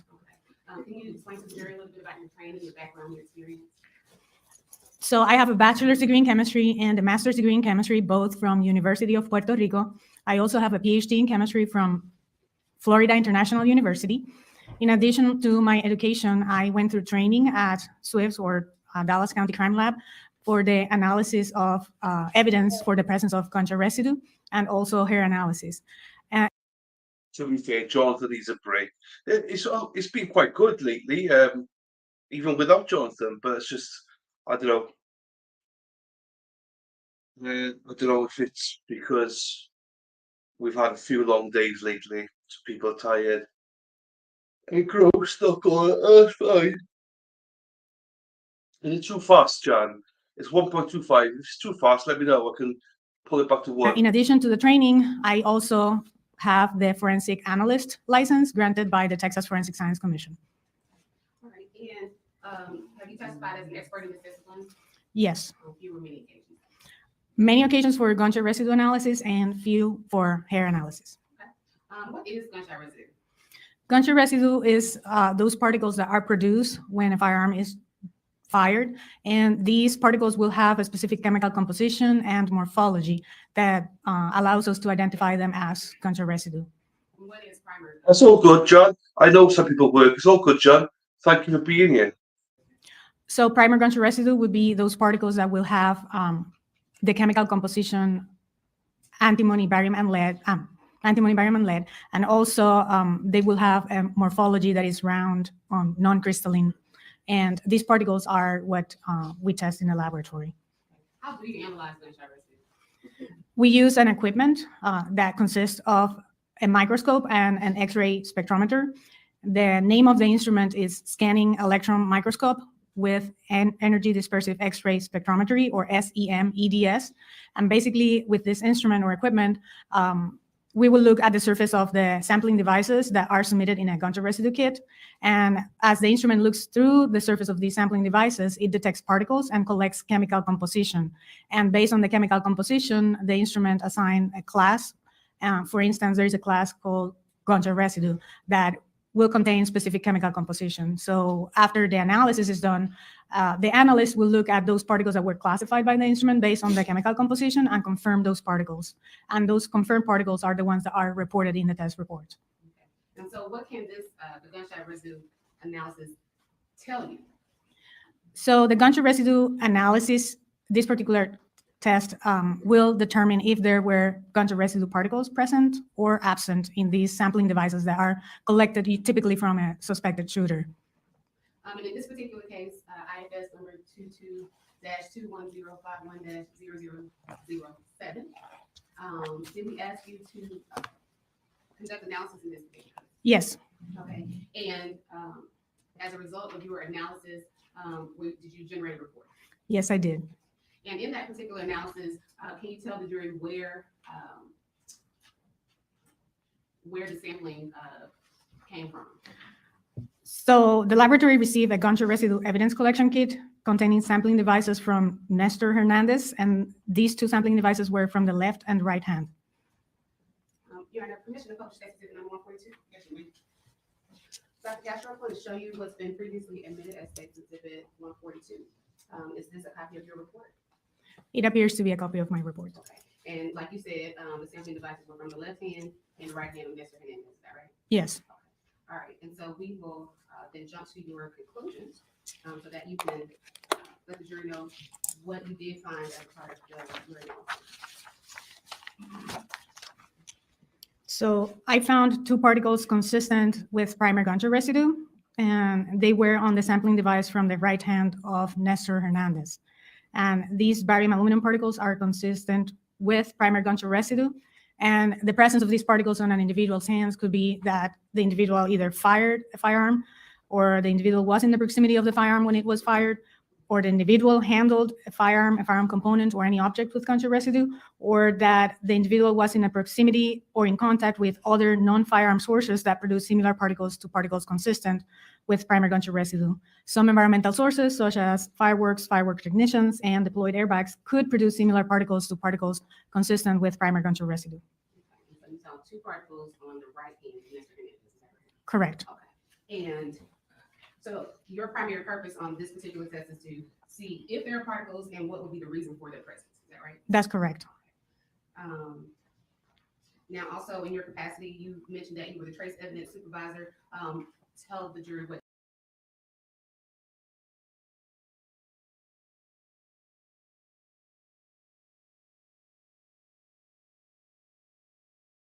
Materials that are transferred. And in this particular case, were you looking for possible hair taken from the slide of the gun? There was another evidence submitted to the laboratory, and it was for a hair analysis. And the purpose of that analysis was to determine if there were human hairs in that type of evidence or piece of evidence, and if the human hairs were suitable for DNA testing. May I publish State Exhibit number 143? Dr. Castro, I'm also going to show you what is already submitted as State Exhibit 143, which is that hair analysis report.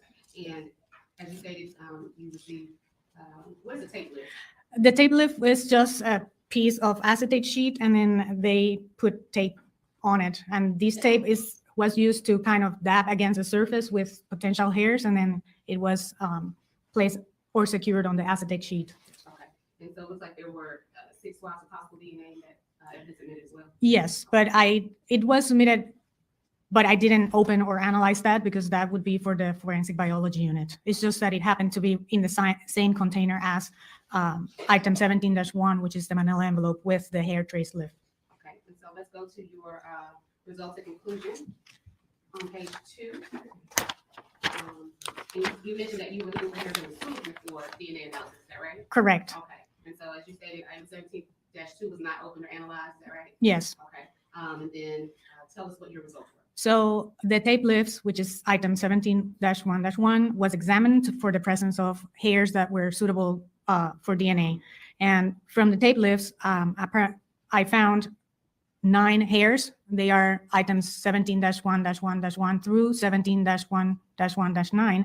And they were human hair fragments without roots.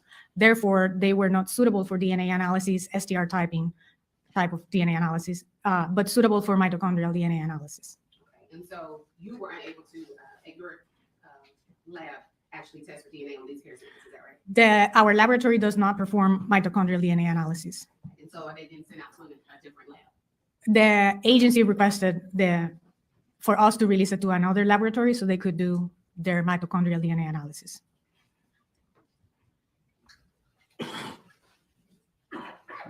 I'll pass the witness. We have no questions. No objection from Mr. Brown. No, nothing official. Thank you. You are free to, send it out.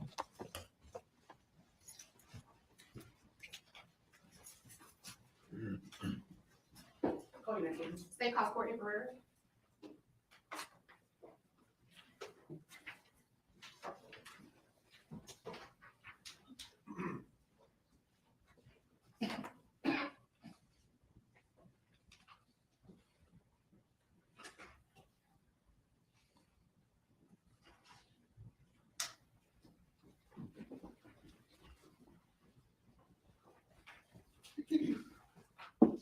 Do you swear that the testimony you will give will be the truth, the whole truth, and nothing but the truth to help you God? I do.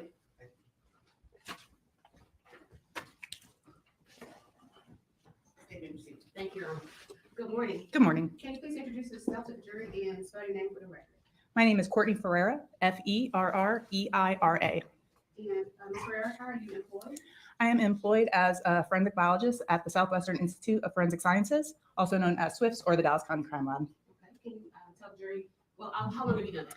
I have been at SWIFS since 2003, Okay, very long time. very long time. Can you explain to them some of your training, your background, your experience? I have a bachelor's in microbiology from Texas Tech University. I've done research in the pharmaceutical industry. I've done research in infertility. I've done research at UT Southwestern Infectious Disease. Like I said before, I've been at SWIFS since 2003. At SWIFS, we undergo a very extensive DNA training program, which results in being competency tested. And then I'm also proficiency tested multiple times a year. And have you testified as an expert in this area before? Yes, Would you say on a few or many occasions? many occasions. Before we get into DNA, can you tell us a little bit about what serology is?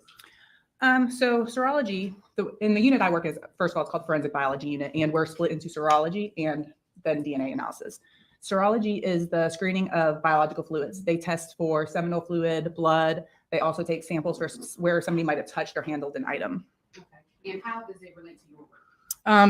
When a case is brought into our unit, it first goes into the serology, and the serologist is assigned to the case, and the serologist will do their analysis, whether it's screening for blood, screening for seminal fluid, taking the samples that, again, where someone might have touched it. And then once those samples are collected, they put those samples into a small heat sealed bag and then put them into a freezer. And then once DNA analysis is requested, I would get those samples from the freezer that the serologist took. I published State Exhibit 145 this time. Courtney, I know, well, State Exhibit 145 is the actual serology report, which obviously you did not do. But there's a summation of it on State Exhibit 145A. And can you just briefly explain to the jury what these things mean? When we see blood presumptive or blood confirmatory. So this would be the serologist's summary of the results. These would be the evidence items that she might have done screening on. When they're testing for blood, there's a presumptive test that will say it's just an initial screening. And then if there's enough sample, then they confirm if there's blood or not. In this case, in both samples, it looks like they did not have a sufficient quantity to confirm the presence of human blood. And so they preserved that sample for DNA analysis. And then that's where you come in. Yes. Very good. Thank you. Now, jury, what is DNA? DNA, as we all know, is what makes us who we are. 99.9% of all of our DNA is the same. We all have 2 arms, 2 legs, nose. What we're looking at is that 0.1% that differs among each of us. So what our process is that DNA sits in our cells. We want to get the DNA out of the cells. Once we do that, we want to get rid of anything else that might be there. And then we want to see about how much we have. Once we're able to determine about how much DNA we have, we put it onto an instrument that you can think of like a Xerox machine, and it makes multiple copies of the DNA. Finally, we put it onto an instrument that then gives us the DNA profile. And when we obtain a DNA profile, if we're able to obtain a DNA profile, we're then able to make comparisons to any individuals to see if we can include them as being a contributor to that DNA, or if we would exclude them as being a potential contributor to the DNA profile. And can you take a DNA sample from a crime scene and compare it with a known biological sample taken from a suspect? Yes. And do any two people have the same exact DNA? In the areas we're looking at, identical twins would have the same DNA profiles. And will you be DNA change over time? No, not in the areas we're looking at. All right, and so in this particular case, we asked you to do a DNA analysis, is that right? Yes. And the evidence that was submitted was an autopsy blood standard from Jacqueline Pakula, a magazine, a gun, and then a buccal swab from the defendant, Nestor Hernandez, is that correct? That's correct. And so did you do an analysis in this case? I did. Okay. And as a result of your analysis, do you create a report or generate a report? I do. All right, and did you do that in this case? Yes. All right. Your Honor, may I please publish State Exhibit number 146? Yes, you may. All right, and so, Courtney, does this appear to be a copy of your DNA report? Yes, that looks to be a copy of my first page. Okay, all right, and so so these are the items that were received by the labs, right? Yes. Okay, and so then let's jump to your conclusions. Is that right? Yes. Okay, all right, so walk us through the items that you tested and what your conclusions were. Okay. The items that were tested were also then compared to the autopsy blood standard of Jacqueline Pakula. So you see that in that column, and the buccal swab standard from Nestor Hernandez. The first sample was a stain from the magazine. It was a mixture of two individuals. And going back a step, when I said, we may be able to obtain a DNA profile. When we look at DNA profiles, we get half of our DNA from our mothers and half from our fathers. So at one area we're looking at, we may have two genetic markers, one from our mother, one from our father. If when we're looking at the profiles and we see more than that, we see 3, 4, that lets us know there's a mixture of DNA. So there's multiple contributors to that DNA profile. And we can categorize our mixtures. We can have what's called a major and a minor mixture. And what that means is when looking at a DNA profile, someone might have contributed more than the other person. So we would call that person the major contributor, and anything else would be in a minor contribution. If when looking at the profile, we can't determine that one person contributed more, we would then just call that a simple mixture. So for this first sample, the stain from the magazine T1, it was a mixture of two individuals that could be resolved into a major and a minor contribution. Jacqueline Pakula was excluded as being a potential contributor, and Nestor Hernandez was included as being a contributor to that major contribution. And then what we do, if we make an inclusion of an individual, we want to see how significant that inclusion is. So we give a statistical weight to that inclusion. And what we do is called a random match probability, and that's asking the question, if I was to take a randomly selected person from the population, what is the probability that they could have contributed that DNA profile? So in this case, the statistic for the inclusion is less than 1 in 10 trillion. To make that a little simpler to understand, there's roughly about 7.9 billion people on this earth. You would expect to need a population of roughly about 1,200 Earths, and you would expect to find that profile one time. 1,200 Earths, okay. All right, let's go to the second stain. For 10.1.1.3, the stain from magazine test area 3, that again was a mixture of two individuals that could be resolved into a major and a minor contribution. Again, Jacqueline Pakula was excluded as being a potential contributor to that mixture, and Nestor Hernandez was included as being a potential contributor with that same statistical weight. All right. What about sample number 10.1.1.4, the next stain? That again was a mixture of two individuals. It could not be resolved into a major and a minor. And again, Jacqueline Pakula was excluded as being a potential contributor, and Nestor Hernandez was included as being a potential contributor to that mixture with a statistic of 1 in 445. So for every 445 people, you would expect one person could also be included in that same way. All right. Just go down to 19.1.1, same from gun. That sample was a mixture of two individuals that could be resolved into a major and a minor contribution. The DNA profile of the major contribution matched the profile of Jacqueline Pakula with a statistical weight of the less than 1 in 10 trillion.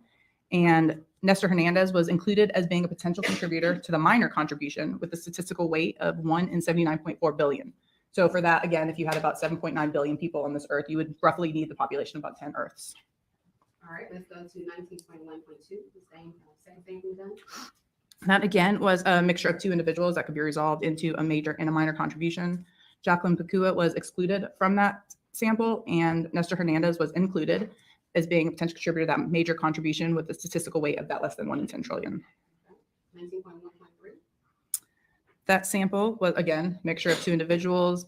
The profile of the major contribution matched the profile of Nestor Hernandez with that statistical weight of the less than 1 in 10 trillion. And Jacqueline Pakua was included as being a potential contributor to the minor contribution with a statistical weight of 1 in 115. So for every 115 individuals, you would expect one person to be included in that same manner. All right. What about 19.1.4? That was a mixture of two individuals that could be resolved into a major and a minor contribution. Jacqueline Pakua was excluded as being a potential contributor, and Nestor Hernandez was included as being a potential contributor to the major contribution with a statistical weight of 1 in 1.93 trillion, which that would be roughly about the population of 244 Earths. All right. 19.1.5. It was a mixture of two individuals that again could be resolved into a major and a minor contribution. Jacqueline Pakua was excluded as being a potential contributor, and Nestor Hernandez was included as being a contributor to that major contribution with a statistical weight of 1 in 11.4 billion. And then lastly, 19.1.6. That was a mixture of three individuals. Both Jacqueline Pakua and Nestor Hernandez were included as being potential contributors with a statistical weight of 96 and 100. So for every 100 individuals, you would also expect 96 people to be included potentially in that same manner. Okay. And some summation, in every stain that came from the magazine and the gun that was submitted to your to your lab, Nestor Hernandez was included as a contributor. Is that right? On the samples that, yes, I just talked about, he was included as being a potential contributor. I'll pass the witness. No question. No, there's no statement. All right. Okay, what's inside? Thank you.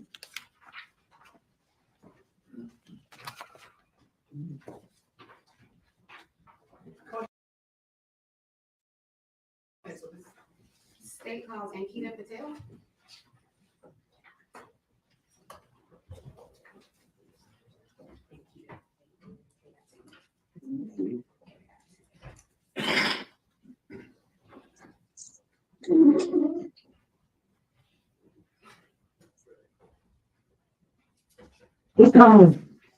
Just get some coffee. Oh, I'll be back now.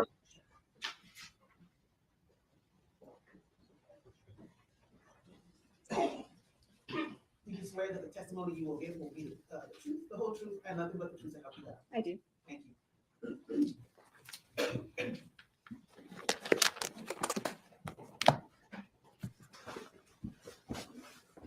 Stay back, please. Thank you, Your Honor. Good morning. Good morning. Can you please introduce yourself to the jury and I'm sorry, and spell your name for the record. My name is Ankita Patel, and my first name is Ankita, last name Patel, Patel. And how are you currently employed? I'm currently employed at the University of North Texas Center for Human Identification Okay, and how long have you been there? since October 2017. Okay. Can you explain to the jury your training, your background, your experience? Yes. So I have a Bachelor of Science with a major in molecular bioscience, and I have a Master of Science in forensic science.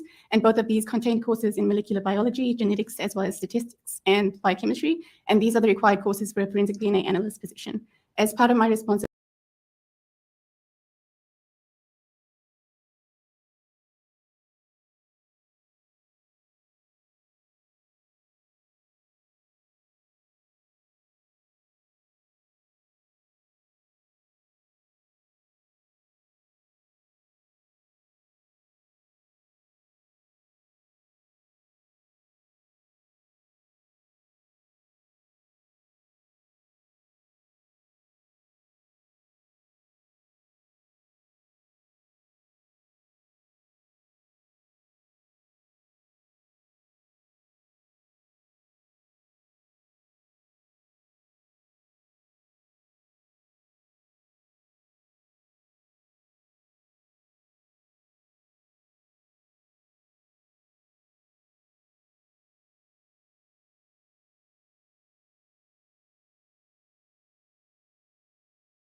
Oh, sorry.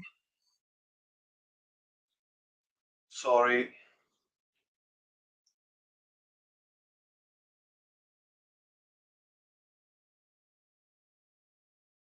I'll tell you what happened, guys. I spilled coffee all over myself. On the seat. So I got coffee on my bumper seat, so I'm now small again. Literally, I had to strip everything off. My boxers. And it's wet. Boxers, t-shirt, trousers, socks. The only thing. Well, I mean, I should have maybe changed them.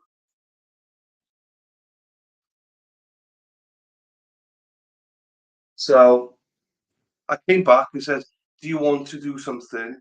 And I went to press no, and he pressed yes instead, and he just went got rid of everything.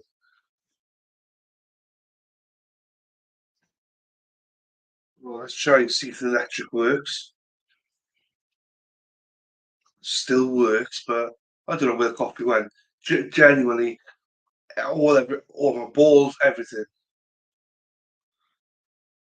Well, the coffee. I just jumped and I went. The right hand of my armchair is just. I had to just try and wash it off. My my my penis and my balls were wet. Bloody hell. Let me just tell you, fucking hell, I don't even know where we are anymore. Present. I don't know what I pressed. I have no idea. I don't know who the hell is on. All I know is there's not many of us here, guys, so apologies for that. It's not very entertaining today, I know. I know, I'm not very entertaining. Even what can I do? I'm liquid for you. Why would it go like that? I don't know. I'm just gonna put myself to normal. Oh, am I up there? All right, let's go up there then. She's been all right though. To be fair, hello, sweetheart. Anyway, right, let's go. My ear. I spilled coffee on my $200 mechanical keyboard the day I left in front of a farm for a couple of days. We're learning stuff. You're learning. Good. Let's go then. I think it's only genuinely, I think it's Jan, Nunya, Jonathan, Sarah P, and me. There's 4 people here. 0 in Jesus. 1,036 individuals of Native American descent, and 0 in 1,959 individuals of Asian descent. And based on the population database for the 3 population groups, African American, Caucasian, and Hispanic, and using a 95% confidence interval, the frequency of the observed mitochondrial DNA haplotype is not expected to exceed 0.24%. Let's go to item 23-0389.184. Mitochondrial DNA sequence was obtained from item 23-0389.184. Nestor Hernandez is excluded as the contributor of the mitochondrial DNA from 23-0389.184. Selena Villatoro, or any matrilineal relative of Selena Villatoro, cannot be excluded as the contributor of the mitochondrial DNA from item 23-0389.184.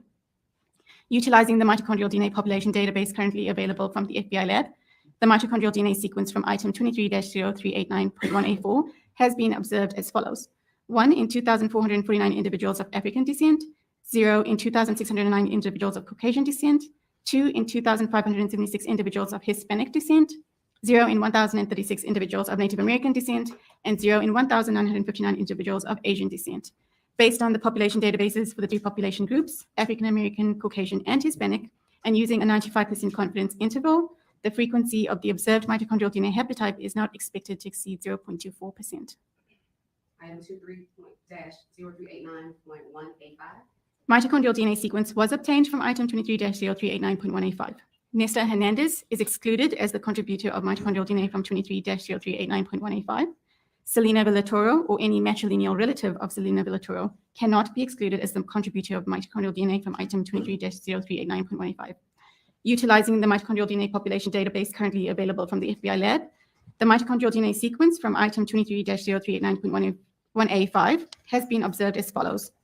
1 in 2,449 individuals of African descent, 0 in 2,609 individuals of Caucasian descent, 2 in 2,576 individuals of Hispanic descent, 0 in 1,036 individuals of Native American descent, and 0 in 1,959 individuals of Asian descent. Based on population databases for 3 population groups, African American, Caucasian, and Hispanic, and using a 95% confidence interval, the frequency of the observed mitochondrial DNA haplotype is not expected to exceed 0.24%. Item 23-0. Jonathan, before I forget, this doesn't come with a stand. This new mic, it doesn't come with a stand.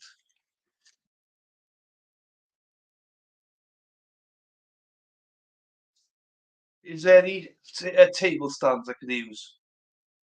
Because it doesn't fit the other one.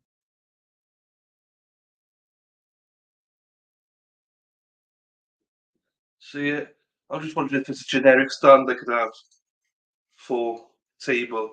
Because I can't be arsed of a boom anymore. Boom, boom, boom. Everybody say way up, way up. Boom, boom, boom. A partial mitochondrial DNA sequence was obtained from item 23-0389.186. Nestor Hernandez is excluded as the contributor of the mitochondrial DNA from 23-0389.186. Selena Villatoro or any matrilineal relative of Selena Villatoro cannot be excluded as the contributor of the mitochondrial DNA from item 23-0389.186. Utilizing the mitochondrial DNA population database currently available from the FBI lab, the partial mitochondrial DNA sequence from item 23-0389.186 has been observed as follows. 1 in 2,449 individuals of African descent, 0 in 2,609 individuals of Caucasian descent, 2 in 2,576 individuals of Hispanic descent, 0 in 1,036 individuals of Native American descent, and 0 in 1,959 individuals of Asian descent.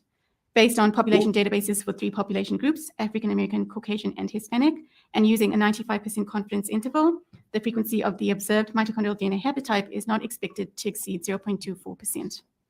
Item 23-0389.187. Mitochondrial DNA sequence was obtained from item 23-0389.187. Nestor Hernandez is excluded as the contributor of the mitochondrial DNA from 23-0389.187. Selena Villatoro or any matrilineal relative of Selena Villatoro cannot be excluded as the contributor of the mitochondrial DNA from item 23-0389.187. Using the mitochondrial DNA population database currently available from the FBI lab, the mitochondrial DNA sequence from item 23-0389.187 has been observed as follows. 1 in 2,449 individuals of African descent, 0 in 2,609 individuals of Caucasian descent, 2 in 2,576 individuals of Hispanic descent, 0 in 1,036 individuals of Native American descent, and 0 in 1,959 individuals of Asian descent. Based on population databases for 3 population groups, African American, Caucasian, and Hispanic, and using a 95% confidence interval, the frequency of the observed mitochondrial DNA haplotype is not expected to exceed 0.24%. Item 23-0389.188. Mitochondrial DNA sequence was obtained from item 23-0389.188. Nestor Hernandez is excluded as the contributor of the mitochondrial DNA from 23-0389.188. Selena Villatoro or any matrilineal relative of Selena Villatoro cannot be excluded as the contributor of the mitochondrial DNA from item 23-0389.188. Utilizing the mitochondrial DNA population database currently available from the FBI lab, the mitochondrial DNA sequence from item 23-0389.188 has been observed as follows. 1 in 2,449 individuals of African descent, 0 in 2,609 individuals of Caucasian descent, 2 in 2,576 individuals of Hispanic descent, 0 in 1,036 individuals of Native American descent, and 0 in 1,959 individuals of Asian descent. Based on the population databases for 3 population groups, African American, Caucasian, and Hispanic, and using a 95% confidence interval, the frequency of the observed mitochondrial DNA haplotype is not expected to exceed 0.24%. And lastly, item 23-0389.1A9. Item 23-0389.1A9 yielded no discernible amplified mitochondrial DNA fragments and therefore was not sequenced. So to summarize that, of 9 of those samples, 8 of them, we were not able to exclude Selena or her maternal lineage as we were not able to exclude her as a contributor or her maternal lineage. That's correct. All right. Your Honor, and just for the record, These items that we just discussed, they were from hairs from the slide pistol, 6 swabs of possible DNA, and 23-0389.1A were hairs from the slide pistol. Thank you. No further questions, President. Defense? No questions, ma'am. Thank you. Thank you. All right, and the defense, hold on one second, the defense shall stand while addressing the court for the witnesses. All right, thank you. Thank you, Dr. McPhee. Thank you.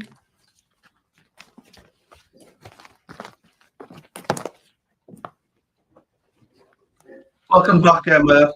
Hey, Jonathan, what the hell? Are you gonna this? I need something, a holder for this. So we're going to break for lunch for an hour and 15 minutes. Let's be back here at 1:15. All right.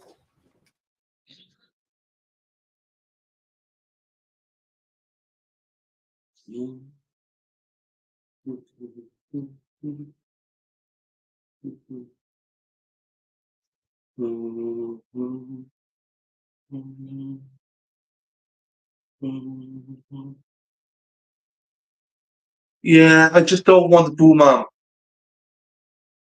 I don't want the boom arm. I want a stand, I think.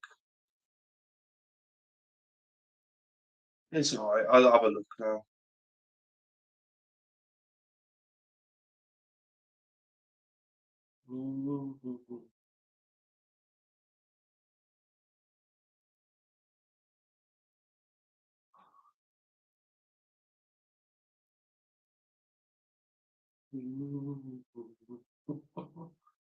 No, you will, Jonathan. You will.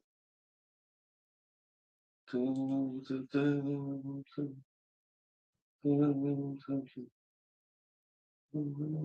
Your Honor. State House, Dr. Travis Danielson.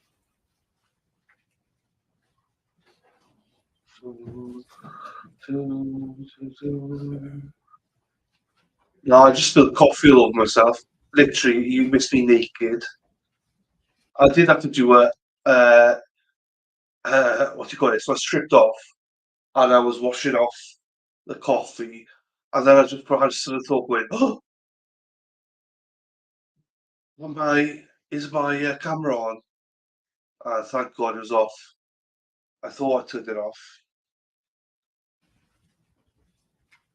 Do you swear that the testimony you will give will be the truth, the whole truth, and nothing but the truth after that? Yes, ma'am. I do.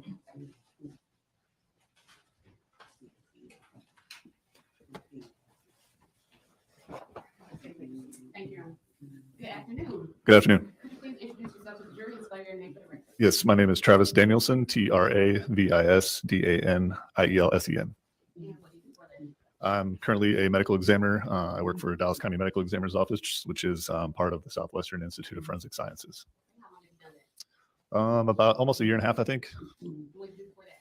I was a medical examiner in Knoxville, Tennessee for 1 year. Prior to that, I was a medical examiner in Colorado Springs, Colorado for nearly 3 years. Could you give the jury a little bit about your training? Certainly, I graduated from medical school, earned my medical degree in 2012 at the St. George's University in Grenada, West Indies. Following that, I completed a 3-year anatomic pathology residency at UT Southwestern here in Dallas. Completed a 2-year neuropathology fellowship again here in Dallas at UT Southwestern, and a 1-year fellowship in forensic pathology again here in Dallas. And what is forensic pathology? Forensic pathology is kind of a subset within the field of pathology that deals mainly with autopsy pathology, particularly cases that tend to have a medical legal angle to them. And as a medical examiner, do you do autopsies? That's the main thing that I do, yes. And do you perform it for Dallas County only? Dallas County, as well as we contract with, I don't know how many, 20 some odd other counties throughout Texas. And then whose reports do you perform with autopsies? They're under the jurisdiction of our office, typically if the death occurs within Dallas County. Tell the jury what is an autopsy? So an autopsy, you guys probably have some kind of idea what it is. It's, a postmortem examination of the body. You can somewhat break it down into 2 separate things. There's an external portion, which is pretty self-explanatory, the external part of the body where we note things such as eye color, hair color, the condition of the body, the teeth, any kind of scars, marks on the body, anything like that. any kind of injuries that we can see externally on the body. So that's the external portion of the examination, followed by the internal examination where we open the body, remove each one of the organs, weigh those organs, dissect those organs, and note any kinds of natural disease processes or injuries to any of those organs as well. How many autopsies do you think you performed over the years? Forensic autopsies somewhere between 1,500 and 2,000. Have you testified as an expert in this area? Yes, ma'am. Few or many cases? That's relative, but I would say many. Okay. Now, first witness, Dr. Davidson, on October 23rd, I'm going to show you what's been marked as exhibit 149 and 150. Did you conduct an autopsy on this person? Yes, I did. And is this the report that you generated according to that autopsy? Yes, it is. All right. And this picture and the report, is this an accurate copy of your actual report?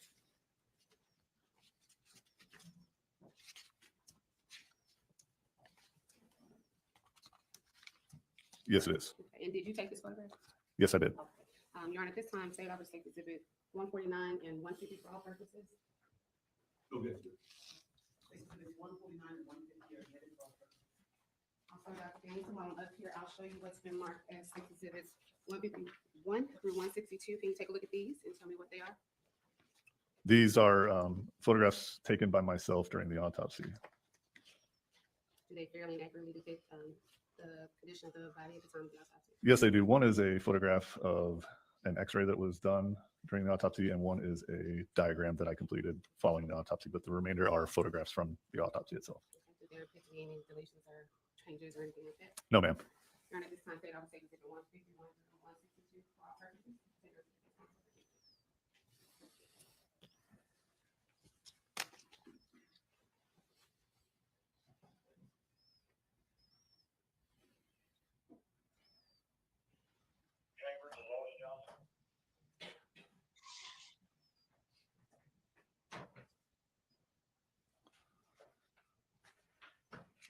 No, thank you, Your Honor. All right, State Exhibits 151 through 162 are admitted for all purposes. Thank you, Your Honor.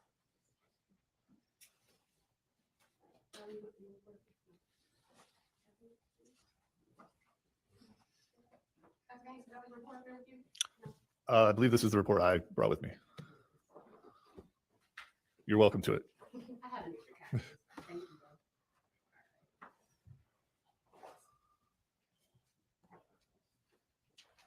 All right.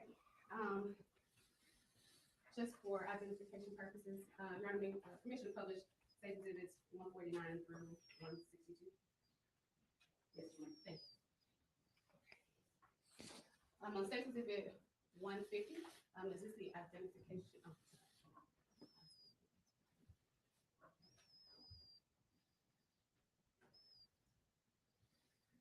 State Exhibit 150, are we looking at the identification photo of our complainant, Jacqueline? Yes, ma'am.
What's going on? Why did you do that? I don't know. Right, here we go. I'll get it back up. Oh, that's what she said. That's what he said. Oh, what? Share screen. Sorry, my niece. Right, I'll tell you what it is. My niece is 12 years old today, so I'm trying to send her stuff to me. So bit of faff. I don't have a disaster of a day, so share screen. So I don't really concentrate on this trial. I'll be honest with you. So that's the piece of the projectile that I recovered from the neck. State Exhibit 158. What are we looking at here? So this is what we call a court diagram. We prepare these typically for gunshot wounds, homicides, and I designate, there's a key at the top of the page and it says a filled in circle is an entrance gunshot wound, or parentheses GSW for short. And a circle with a plus sign in it is the location where I recovered a projectile or projectiles. And so you can see there's a solid circle on the back of the head indicated here, as well as two circles with the plus marks, and one is in the musculature. Well, it's just indicating it in the neck or the back, and one within the head indicated here. So the bullet entered the body and never came out until you recovered. That's correct. And can you tell the direction of travel?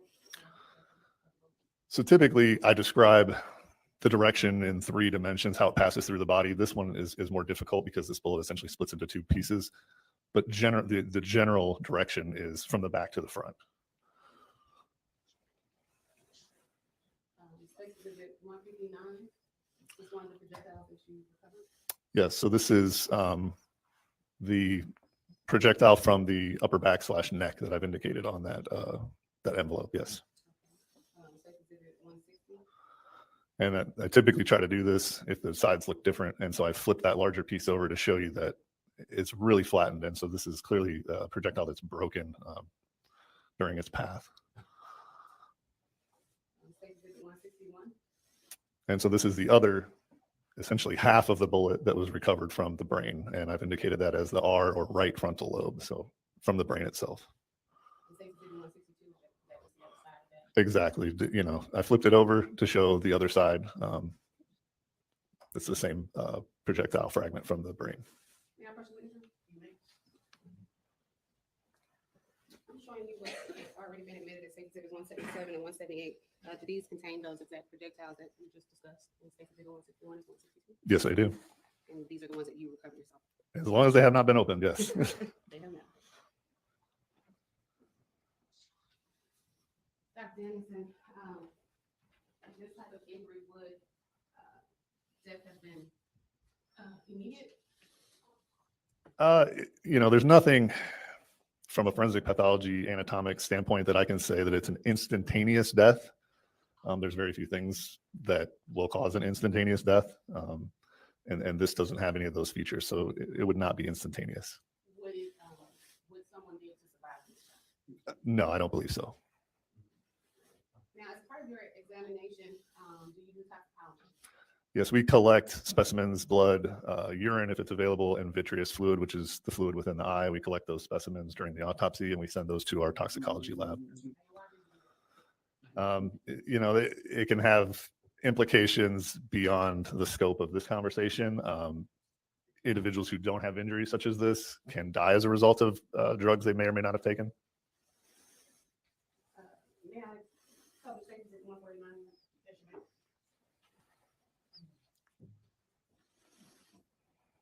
This is that copy of the report of toxicology.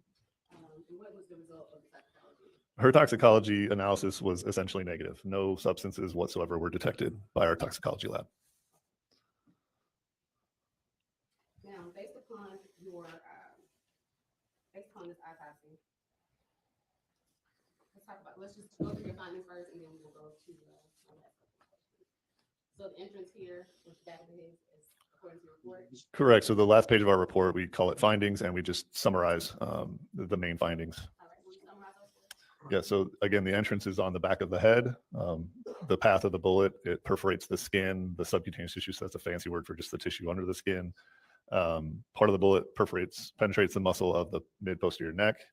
portion of the bullet perforates the occipital bone, so that's the bone at the back of the skull, the cerebellum, which is a smaller part of the brain at the back, and penetrates the cerebrum or the brain hemisphere itself. And the next letter is recovery, and I summarize that 2 markedly deformed, essentially equal projectile fragments and their locations that they were recovered from. Associated injuries, meaning injuries that are associated with this gunshot wound itself, hemorrhaging under the scalp, which we saw, subdural hemorrhage over the cerebral convexity. So that was the hemorrhage I was talking about when we were looking at the brain itself, as well as subarachnoid hemorrhages, again, hemorrhages on top of the brain. And the general direction travel of the bullet. Again, this one's difficult because it essentially splits into 2 pieces that go almost opposite directions, but the general direction of this bullet is from the back to the front. And the range, again, as I stated earlier, we don't have any soot, we don't have any stippling, we don't have any of those findings to make a determination as to the range, meaning how far away the gun was from the skin when it was fired. Based upon your eyesight, do you have an opinion as to Mr. Cool's cause of death? Yes, her cause of death is gunshot wound of the head and neck. And is her injury consistent with someone who was shot in the back of the head with a firearm at close range? I can't say the range, but yes, it is consistent with someone who's shot in the back of the head.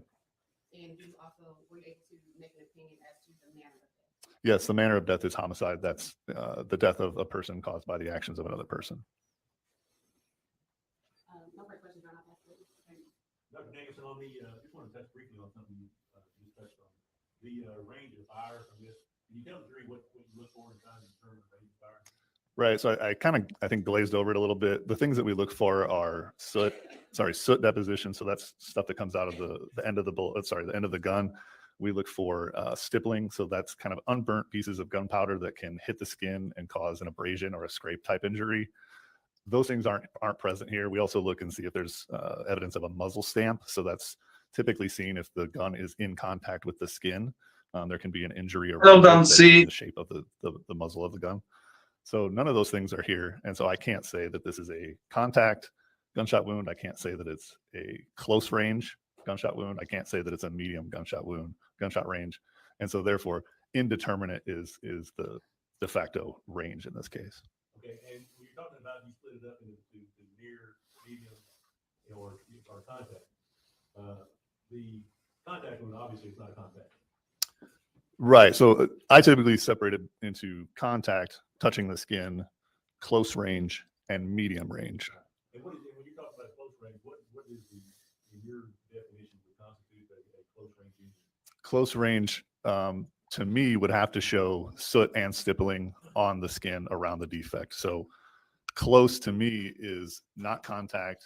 It's not as close as contact, but it's also not as far away as medium range, which only has stippling. And so close falls in between those two. And those are the findings I would look for in a close range. And can you quantify those in terms of inches?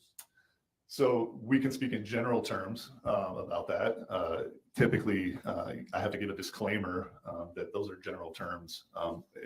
The only way to actually determine the ranges in inches is to test fire that weapon. But for what you're asking, so a close range is typically 6 to 12 inches, and a medium range is typically 1 to 3 feet. And those are, again, very, very general terms. So highly dependent on the firearm you're using, can even depend on the type of ammunition you're using. If you're going to quantify it, you should use the exact same firearm, the exact same ammunition, and the exact same ammunition from the same lot number if you really want to narrow that down. And that's something that can be ascertained by using, if you have the actual weapon and you have the actual ammunition that was being used in that weapon, you can ascertain by test firing that weapon. No worries, Dunia. Yes, that is correct. Not me personally. No, I'm not saying user. I'm saying that would be for a firearms examiner. Exactly. Yes, for a firearms examiner, that is something that can be done. Yes. That's all I have to say. Thank you very much. All right, Ms. Reese. Oh, yeah, I have one more question. Doctor, during your exam, did you find any evidence of disease or anything previous that would have prevented Mr. Cool from living a normal life? No, nothing significant in terms of natural disease. No, she appeared to be a relatively healthy young woman. Thank you. No further questions. That's for you. All right, may this witness be released? No objection. All right, thank you, Doctor. Thank you.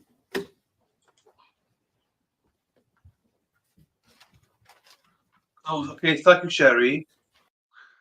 The only reason I ask, guys, is let's have a chat. Let's have a chat. We're back with this guy. So just so you know, there's this witness, and then we've then got the defendant himself taking the stand, and then basically this trial's done. It goes to closing arguments. So we should be finished with this trial about 6:30 tonight. So we could either watch the closing arguments and stuff tomorrow or watch it tonight. With the other trial, there's a witness on there now, and that's it. They're on their last witness and the Jesse one, and then I'm not sure what they're doing after that. Then whether it's going to closings today or what. So we'll keep an eye out on it.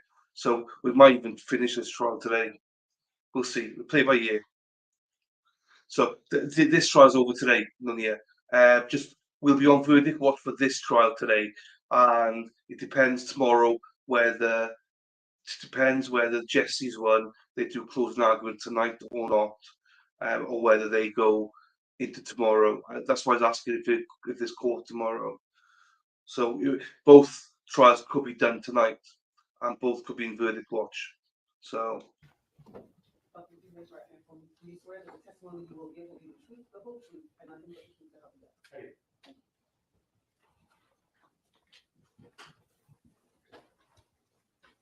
All right, state your name, please. Thank you, Ron. Good afternoon, Dr. Hastings. Good afternoon. Thank you for being here. Thank you for your patience. Very welcome. Can you please state your name for the record and yourself, please? It is Stephen Hastings. That's Stephen with a PH, S-T-E-P-H-E-N. And then the last name is Hastings, H-A-S-T-I-N-G-S. Dr. Hastings, how do you currently move forward? I am a medical examiner for Dallas County. And how long have you been in that position?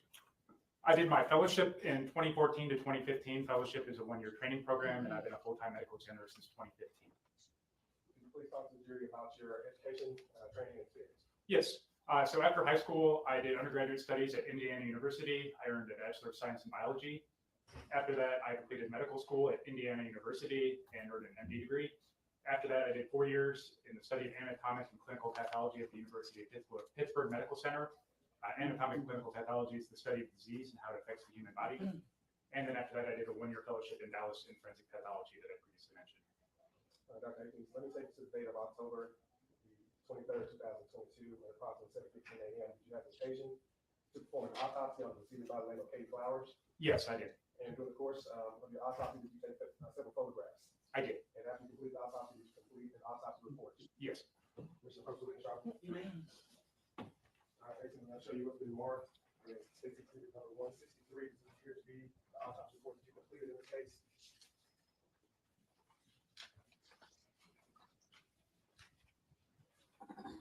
Yes, this is a copy of the autopsy report.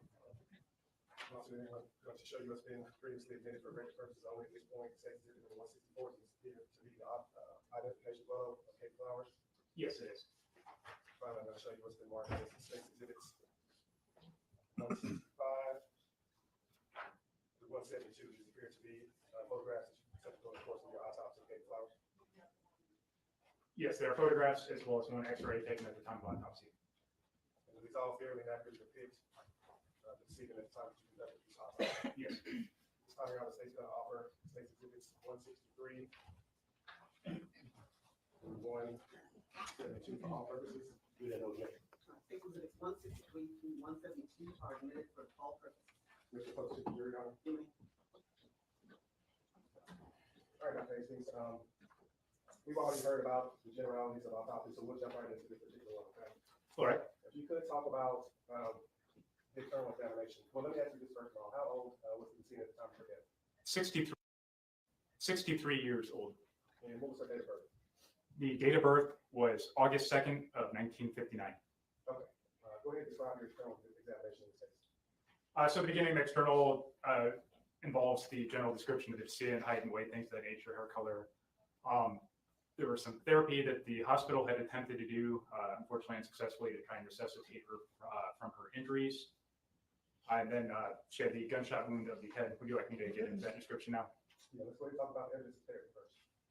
Yes, she had a plethora of therapeutic interventions that the hospital had attempted to do to try to save her life, including placing an endotracheal tube or a tube down her airway to try and assist her in breathing. They'd also done multiple IVs and done multiple surgical interventions, including a thoracotomy incision, which is an incision on the left side of the chest, which they'll do to try and explore to see if there's any bleeding there. There's an abdominal incision, and they'd also made an incision on the thigh as well as on the neck. Let's move on to the evidence of injury.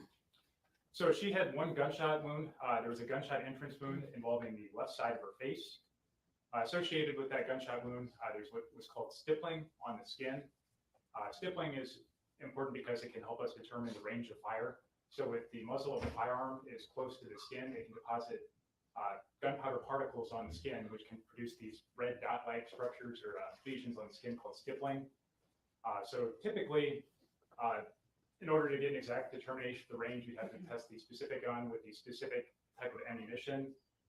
But on typical, it'd be within about 3 feet on average for how far from the muzzle to the skin to have that stippling. It can be up to about 3 feet, although in some instances it can be longer, possibly even up to 4 to 5 feet. Okay, so you mentioned the stippling. Was there stippling in this particular autopsy? Yes, she did have stippling, indicating medium range. Again, you'd have to test the specific ammunition and specific gun, but likely within approximately 3 feet or so. Okay, and we can talk about that further when we look at the photographs, but go ahead and move forward with the evidence of injury and the gunshot wound. Yes, so internally, her injuries associated with this entrance wound, the bullet entered and damaged multiple important structures. So in the order, general order that the bullet traveled through, went through the mandible, which is the lower jawbone, went through the tongue, the epiglottis. The epiglottis is a structure that if you're swallowing or eating food, it will cover the airway to prevent that food or liquid or whatever it may be from entering the airway and going down into the lungs. So into that structure, the back of the throat, the right common carotid artery. So the carotid artery is the artery that's bringing blood from the heart and supplying the brain. The right internal jugular vein. So the jugular vein is the vein that's bringing the blood back. So the carotid artery brings the blood from the heart up to the head, and then the jugular vein brings the blood back down to the heart. So both of those structures were injured. Went through the right sternocleidomastoid muscle, which is this muscle right here on the side of the neck. And in association with these injuries, there were fractures of the highway bone, which is a U-shaped bone up in the upper neck. The thyroid cartilage, also known as the Adam's apple. Fractures of the mandible or the lower jawbone. And there were fractures and dislocations of numerous teeth. And then the bullet was recovered from the soft tissues of the posterior neck. So the posterior means the back, so the back of the neck. And the general direction of this wound within the body was left, right, front, back, and downward. So you have a note here that describes, I guess, something with the left eye. Did you discuss that? We're looking at the bottom of page 2. It says the left eye has a periorbital ankylosis. Yes, so associated with this wound, there's bleeding surrounding the left eye as well. Okay, if you can move forward to the internal examination. So she did the internal examination when performing an autopsy. We document the traumatic injuries. Also, as part of doing the autopsy, we'll document any natural disease that the person may have. By natural disease, I mean disease involving the internal organs, such as the heart and liver and various visceral organs not related to the trauma. So she did have extensive disease, extensive natural disease, most significant of which was that she had pancreatic adenocarcinoma that had metastasized to her liver. So the pancreas is an organ within the upper abdomen. So she had cancer involving that had metastasized or traveled to her liver with at least 15 metastatic lesions involving her liver. She'd also previously had a myocardial infarct, also known as a heart attack. So there was scarring involving her heart. She also had chronic obstructive pulmonary disease, specifically emphysema, which is a disease involving the lungs, typically associated with smoking, where the airway structures are damaged by the smoke and become enlarged, with shortness of breath and breathing difficulties. In addition to that, she had atherosclerosis of her aorta, which is when you get thickening of the wall of the aorta, where it becomes, you can develop plaques within the lumen or the interior of the aorta. So those were the most significant of her natural disease that she had. Okay, so let's go ahead and look at the photographs. Let's start with state exhibit number 164. For the record, could you go ahead and please state the case number for this particular autopsy for the record? Yes, so each case is assigned a specific case number. This case number stays with all items for this case, including the autopsy report, all photographs, as you see here on the placard, any toxicology or anything like that is on the autopsy report. So in this specific case, it's IFS, which stands for Institute of Forensic Science, Institute of Forensic Sciences / the year, in this case, 22-21047. Okay. So again, say it's 164. Can you tell us what we see in this photograph? This is what we call an identification photograph. So there's a placard underneath here with the case number I previously mentioned. This is used for identification purposes in order to take a photograph to demonstrate evidence that this is the specific person who's autopsied and is associated with this case with this placard. You can see a little bit of this gunshot wound on the left side of the face, that we'll see better pictures of later, as well as some stippling on the skin, which we'll get into as well later.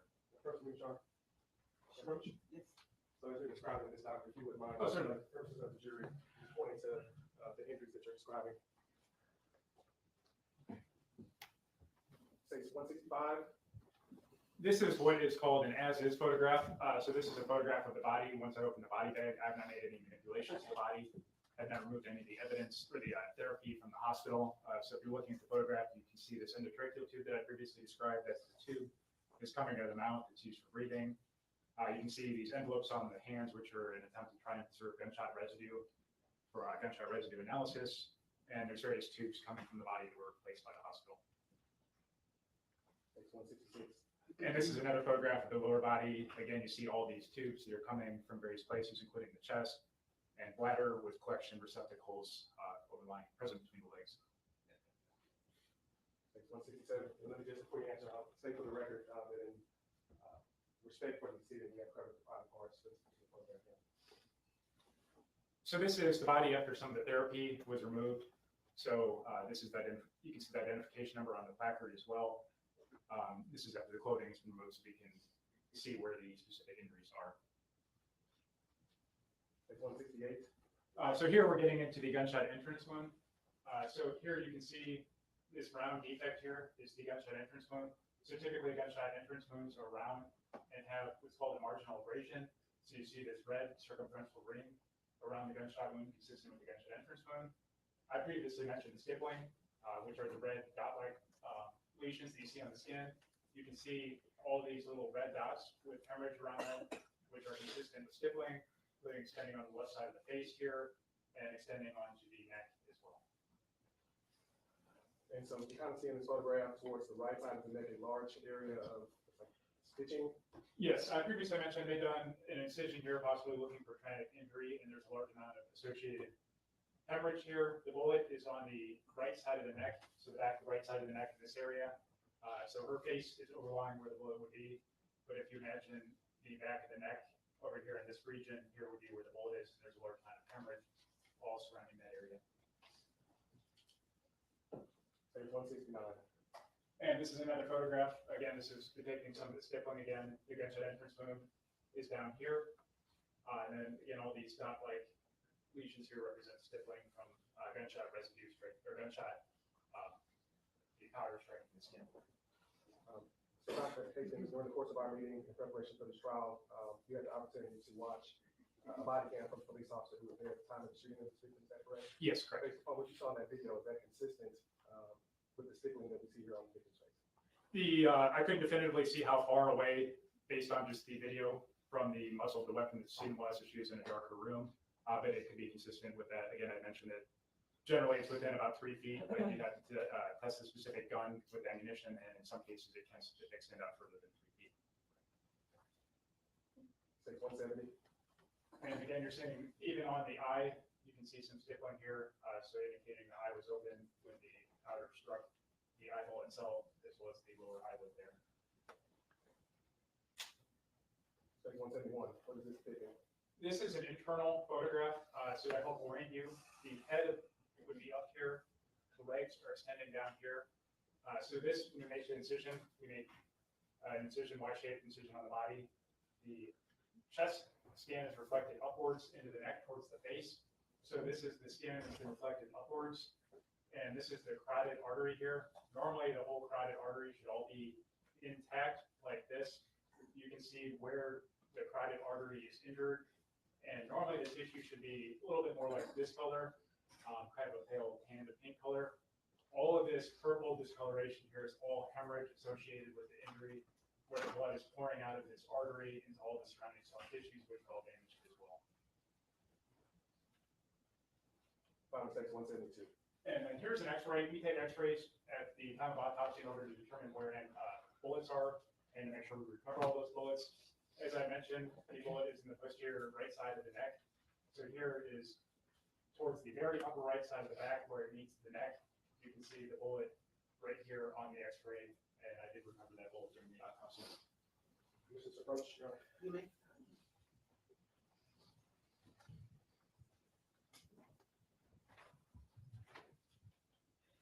Dr. Hastings, I'm show you what you previously admitted as State's Exhibit number 176.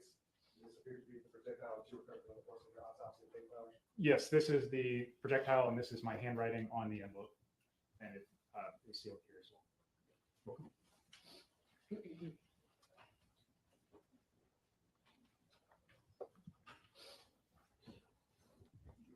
So Dr. Hastings, going back to your internal examination, you discussed that Ms. Flowers had pancreatic cancer.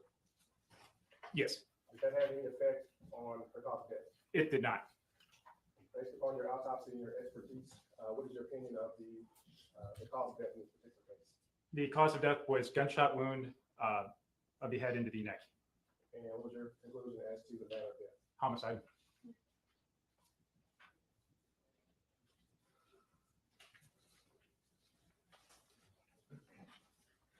Totally separate from your autopsy, Dr. Hastings, but are you familiar with the effects of methamphetamine Yes. on the human body, particularly from affecting the mental and physical faculties of a person? Yes, I deal with that quite often and testify to that quite often. Is oftentimes when people are killed by another person, there's often methamphetamine involved. Okay, now, just to be clear for the record, you don't know this defendant, Nestor Hernandez, do you? No, I do not. Okay, can you speak to how methamphetamine would affect him personally? No, I cannot. So you don't be able to speak generally? I can only speak in generalities. I cannot speak as to how a specific drug would affect a specific person.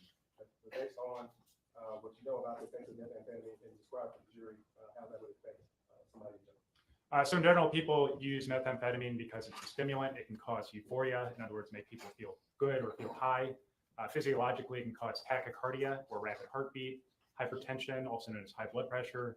It can cause adverse effects, including myocardial infarcts or heart attacks, sudden cardiac death, strokes, all kinds of terrible health consequences. Speaking as to the behavior of people in general, people can become anxious, have rapid changes of mood, can develop psychosis where they lose touch with reality and can sometimes become violent, even attack other people or kill other people in some instances.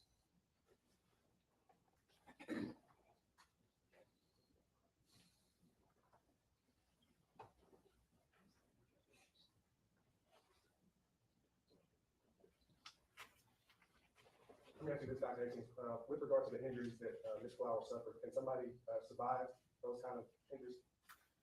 It would be very, very difficult to survive these types of injuries. The brain needs constant supply of blood and oxygen. It's very metabolically active. If you have the blood circulation to the brain cut off, you can lose consciousness within 10 seconds.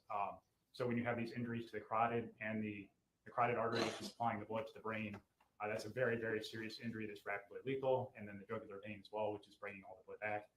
So this is the type of injury that would have a very low survivability and is oftentimes very rapidly lethal. You're welcome. May this one is released. Thank you. Thank you.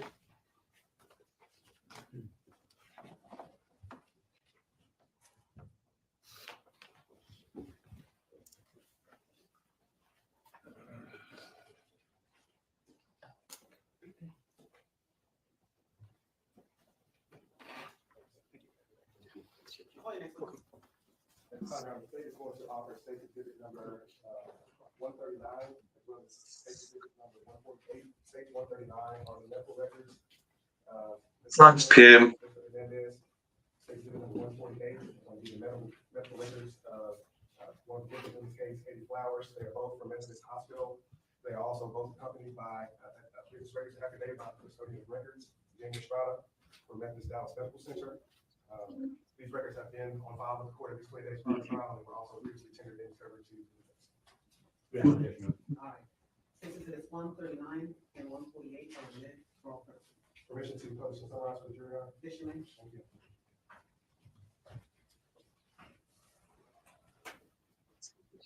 So we'll start with state exhibit number 148. These are the medical records for Oh, jeez. electrocautery. The patient was by massive transfusion. Pupils were now fixed and dilated, and there was no.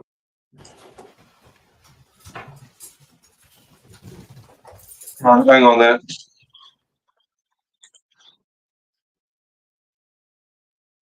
Bing, bing, bing, bing, bing.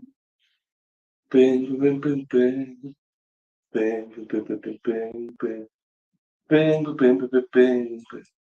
Bing, bing, bing, bing, bing, bing, bing. Bing, bing, bing, bing, bing. Bing, bing, bing, bing, bing. Bing, bing, bing, bing, bing. Bing, bing, bing, bing, bing. Bing, bing, bing, bing, bing, bing, bing. Ba, ba, ba, ba, ba.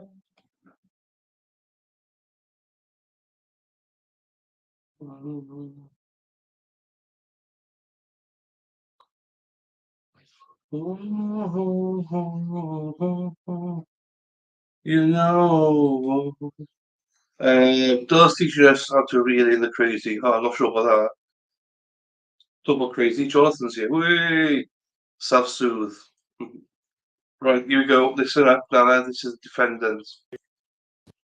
And that, same as, if I feel like you should testify and I tell you that. Now, that's a long way and a long way to get around to the point that you've been fully advised by both myself and Mr. Peel concerning your right to testify and the pitfalls that testimony could potentially possess. And one of those things that we've discussed, there's no such thing as a Fifth Amendment once you decide whether either take the witness stand or not. If you choose to take the witness stand, you don't get to pick and choose the questions you answer. You're required to answer all questions propounded that the court instructs you to answer from both the prosecutor or from both your lawyers as well as the state lawyers. You understand that? And then they're allowed to go into your prior record with certain prohibitions that the court would enforce. I'm not concerned about that from that standpoint. But you understand that I told you, you got a very seasoned and experienced prosecutor over here that is very adept at asking questions to people accused of criminal offenses. I was explaining that to you, correct? All right.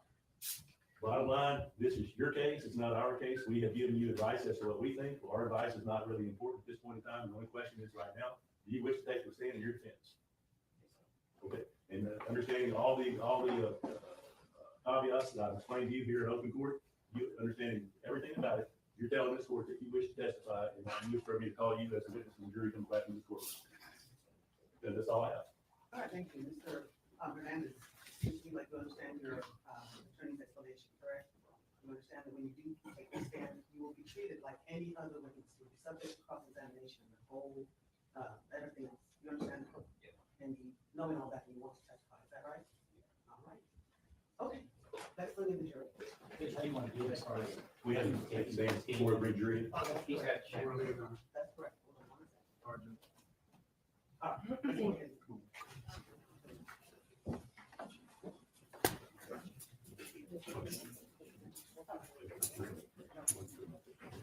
Just gotta get that done. I'm going up some. Take this inside as far as you can so the jury doesn't see anything. Up.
having, Wes's.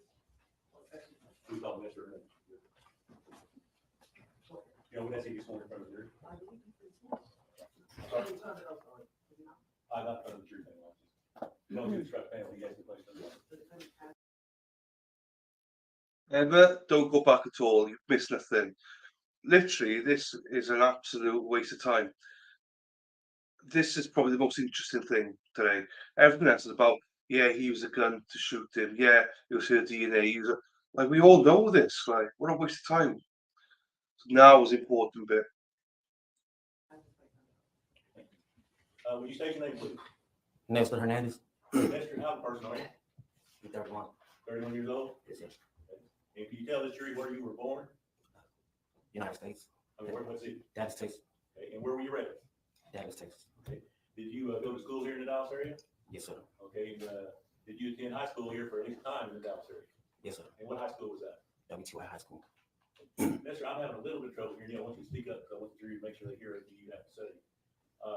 You didn't complete high school, is that correct? No, sir. Okay, once you quit attending high school, could you give the jury an idea of what you've done for the last 15 years or so of your life? Well, I was in prison and working. Now, we're gonna cover that. You actually, and it's not something we're here to hide from. You're here to tell this jury and admit that you've been in the penitentiary on 2 separate cases, is that right? Yes, sir. And in that regard, the first time you went, what year was that? 2012. Okay, and what did you go to prison for in 2012? Simple robbery. And how long were you in prison then? 2 years. Now, after you got out of that, did there come a time when you were convicted of another robbery that involved Selena Del Toro? Yes, sir. Okay, so both of you were accused of being a part of a robbery and subsequently were sentenced to how much time in prison at that time? 8 years. And what year was it that you got out of prison? 2021. And do you remember what month it was? October. So in October of 2021, you were placed on parole. How much of your 8-year sentence had you served? Almost 7 years. Okay, so you were on parole for basically another year after that? Yes, sir. Now, once you got out of the penitentiary, the second time, Selena had gotten released earlier than you, correct? Yes, sir. Okay, tell the jury, if you would, from the time that you got released in October of 2021, and even before that, when you weren't in prison, could you tell the jury what kind of work it was that you did? Well, when I got out, Yes. yeah, I was working at a vacuum film company. I was a material handler. I drove forklifts at the warehouse. Hey, what kind of warehouse was it? What kind of work were they? What was it they were making there? Trash bags. We made trash bags. Plastic trash bags? Yes, sir. And you were responsible for funneling materials into machines that would end up spitting those trash bags out, correct? Yes, sir. The trains come with the material, and I hook it up and to the other machines, and I do that whole little process of making sure the machines get the material they need to make the bags. And were you still working at that job actually on the day that this situation occurred? Yes, sir. Were you in fact required or supposed to go to work that afternoon or that early evening? Yes, sir. I was supposed to be at work at 8 p.m. And what hours were you working there during this period of time? 8 p.m. to 8 a.m. 8 p.m. to 8 a.m. I kind of scooted over your early background pretty quick. Let me just ask you this. What do you have here in the Dallas area for family? I got 3 other brothers, a mom, my aunt, nieces. Okay, you've got quite an extended family, correct? Yes, sir. But and your father, where's he at? I don't know my father.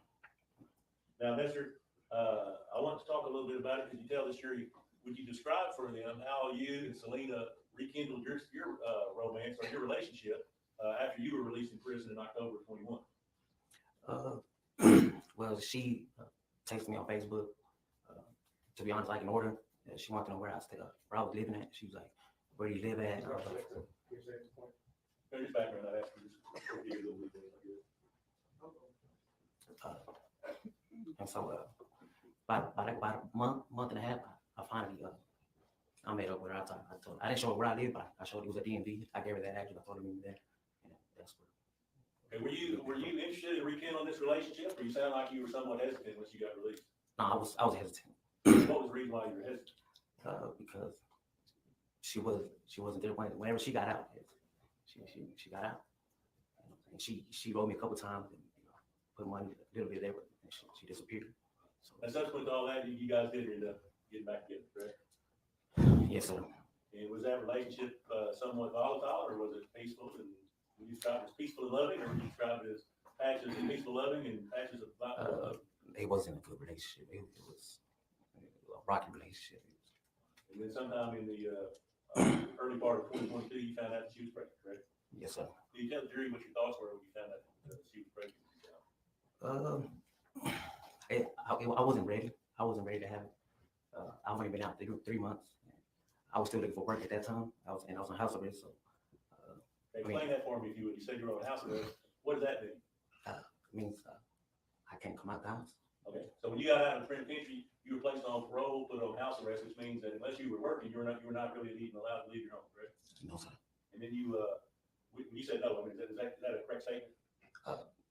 Yeah, like I couldn't. You had to wait to get a job before you. Yes, sir. I had to wait to get a job to be able to leave the house. And you subsequently did that and got a job and continued to work, correct? Yes, sir.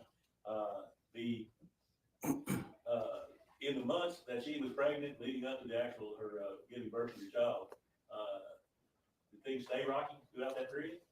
Yes, they did. She wouldn't let me go to no appointments. I would want to go. I'll tell her she would say yes, and then at the last minute she would block her number. And, I even drove to her dad's car lot and asked her sister. I was like, "Hey, she here? I was supposed to take her to a doctor's appointment." And she told me, "No, you can call her if you want. She's not here."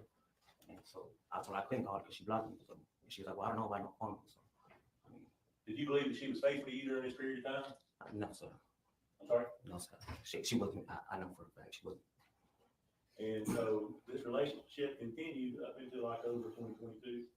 Let's talk about the days leading up to her giving birth. Did it stay rocky even up to this point in time when she was about to have a baby? Yes, it did. I mean, if you could, Nestor, explain the best way you can to try to get this jury to understand exactly what kind of relationship y'all were having. It was just like I said, even on the day before, I was supposed to, when her water broke, I was going to take her to the hospital. I was like, "Come on, I'm take her to the hospital." And she was like, "Okay," you know what I'm saying? And so we came outside, she got back out, we went to the back, and I found my truck, and then she got in the car, and then out of nowhere, she's like, "Hey, I don't want you to take me." And I was like, "What?" She's like, "I don't want you to take me." And I was like, "Why not?" You know what I'm saying? She was like, "I just don't. I don't want you to take me." So we got into an argument. I had a red polo shirt. I threw the shirt at her, and she was sitting inside of her car, and she had a glass cup. She stepped out, and she started. I was like, "Watch out!" She threw it right here. She hit my arm, and I was like, "Man," I started saying to her, like, "Man," I was like, I don't get you. Like, I really don't understand you. Like, there's women out there that would want their dads, their baby's dads, to actually be there for the appointments and take them to the hospital, and you know what I'm saying, and be there for them. You know what I'm saying? You don't let me do that. I just don't understand you. I don't get you. And I hopped in my truck, and I peeled out. I took off. I was mad. I took off, and this is the Grove side area. And so I was driving towards Carrollton, and I got to like about Market Center or medical center around that area. And she called me and she's like, "Hey, are you gonna take me or not?" So I was like, "You want me to take you or not?" She's like, "Yeah." She's like, "Hurry up, come pick me up. I need you to come take me." I was like, I want to ask you a couple other questions. Again, we're not trying to hide anything from the jury. You admit that you used methamphetamines this time, did you not? Yeah, that Thursday. And you drank. Yes, sir. Okay. And you also were in possession of a firearm. Yes, sir. Okay. Explain and talk to the jury about that. Why was it that you would have had a firearm knowing that as a convicted felon, you're not supposed to have it? I'm assuming y'all seen the video where I was getting arrested when I was out there trying to fix my truck. The windows, my back window was broken. Somebody kept vandalizing my truck. Someone broke the side window, and then the back window, and then my tire. You lost me here a little bit. I'm not sure exactly what you're referring to. You're referring to this particular situation or some other situation? It was on that video where I was getting arrested. Like somebody kept vandalizing my truck. I don't know who it was, but it cost money. You know. But you had been in possession for a firearm for a while leading up to into October, correct? Yes, sir. Okay. Now, on the day before, had there been some discussion between you and Selena regarding that particular firearm and whether or not she was going to put your name on the birth certificate as the father of this child? Yes, sir. Explain to the jury what it was that she told you in that regard. Regarding what the defendant told What's the name that's all in? She's already testified to it, right? She testified yesterday, and I'm not offering the truth of it. She already admitted it, so it's not being offered for the truth. Just as the mindset that put him hearing what she stated in court was the truth regarding the statement. My recollection may be wrong, Judge, but I believe that she denied the accusation. No, she did. I'll ask you. science, and I think jury would call it. I mean, we thought that we take away that book before we read that back.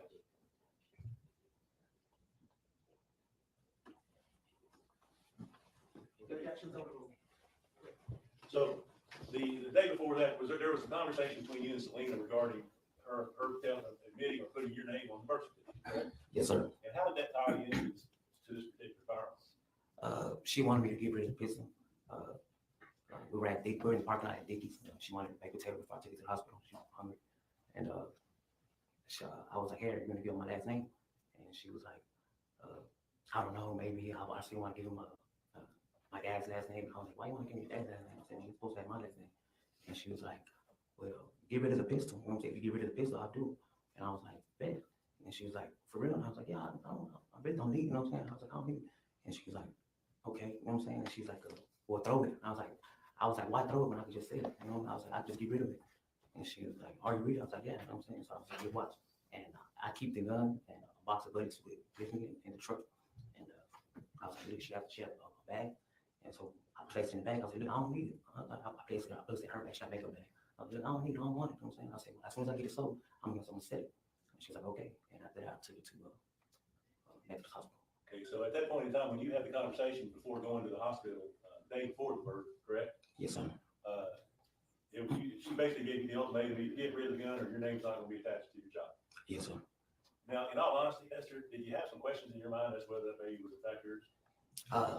I asked her earlier for a DNA test. Her parents got upset with me. Okay, but leading into that particular day now, so you're telling the jury that when you had the conversation with her the day before she gave birth, that as a show of your good faith, you took the gun, placed it into one of the bags that she was going to take with her into the hospital. It wasn't in the bag that I thought she wanted. She had an overnight bag, and then she had her makeup bag. I placed it in the makeup bag. Okay. Now, did you carry that gun into the hospital that next day, or was it carried into the hospital in her baggage with her? I carried both bags. Okay. Cause you know what I'm saying, we walked in, but I did carry both bags. She told me to grab bags, and I grabbed the bags. And did you leave that bag? Was the gun still in that bag when you left the day before she gave birth? Yes, sir. Okay. So the day that you came back into the hospital, where we've seen it on the videotape, you walking into the hospital, you have something in your hand, but that's a can of beer. Is that correct? Yes, sir. What kind of beer was it? You recall? Still reserved. I'm sorry? Still reserved. Okay. And we've seen your talk screen. It says you didn't really have any alcohol concentration, so you really hadn't any opportunity to really drink it at that point in time, had you? Yes, sir. So let's talk about it. So the day before, when you took her to the hospital, you carried the bags in, and one of those bags had you put the gun there, so you knew that bag was there. And you were doing it to make her happy, so y'all could have your name on the birth certificate. Yes, sir. How long were you at the hospital the day before this incident occurred? Do you recall? That same day, like after my son was born? Yeah. I stayed there till 7 or 8, I think. I don't want to say it was 8 p.m. Did you have to work that night? No, I was off. You were off that night? Yes, sir. Okay. And so why was it that you left the hospital that night? Was there a fight, an argument, or was it just you were No, I was on house arrest, so I had to be. My court officer let me stay there till 9 p.m. So I left an hour early, and so I could be home on time. Okay. So did you go home? Yes, sir. Okay. And could you tell the jury what happened the next day? What time or you tell the jury what started or what you did that following day? I woke up. Well, really, my mom woke up, and she was like, "Hey, I'm about to go to work. I'm finna get a ride." And I was like, "Why you finna get a ride?" She's like, "Well, my tire is popped. Got a nail in my tire." She's like, "Can you change it?" And I was like, "Yeah, I got it. I'll change it. And she's like, "Okay, I'm leaving my keys right here, and I'm finna go ahead and get a ride." And she was like, "Are you gonna go to the hospital today?" And I was like, "Yeah, I'm calling Something and live in see, you know what I'm saying? Phone call. If it's cool to go over there." And she was like, "Okay." And I gave her a hug, and she was telling me, be a good dad, raise them, be there, don't be like their dad. I was like, I won't, I'm saying, I gave her a hug and kiss, and she went to work. What time of day was this, Nestor? Like 7 a.m.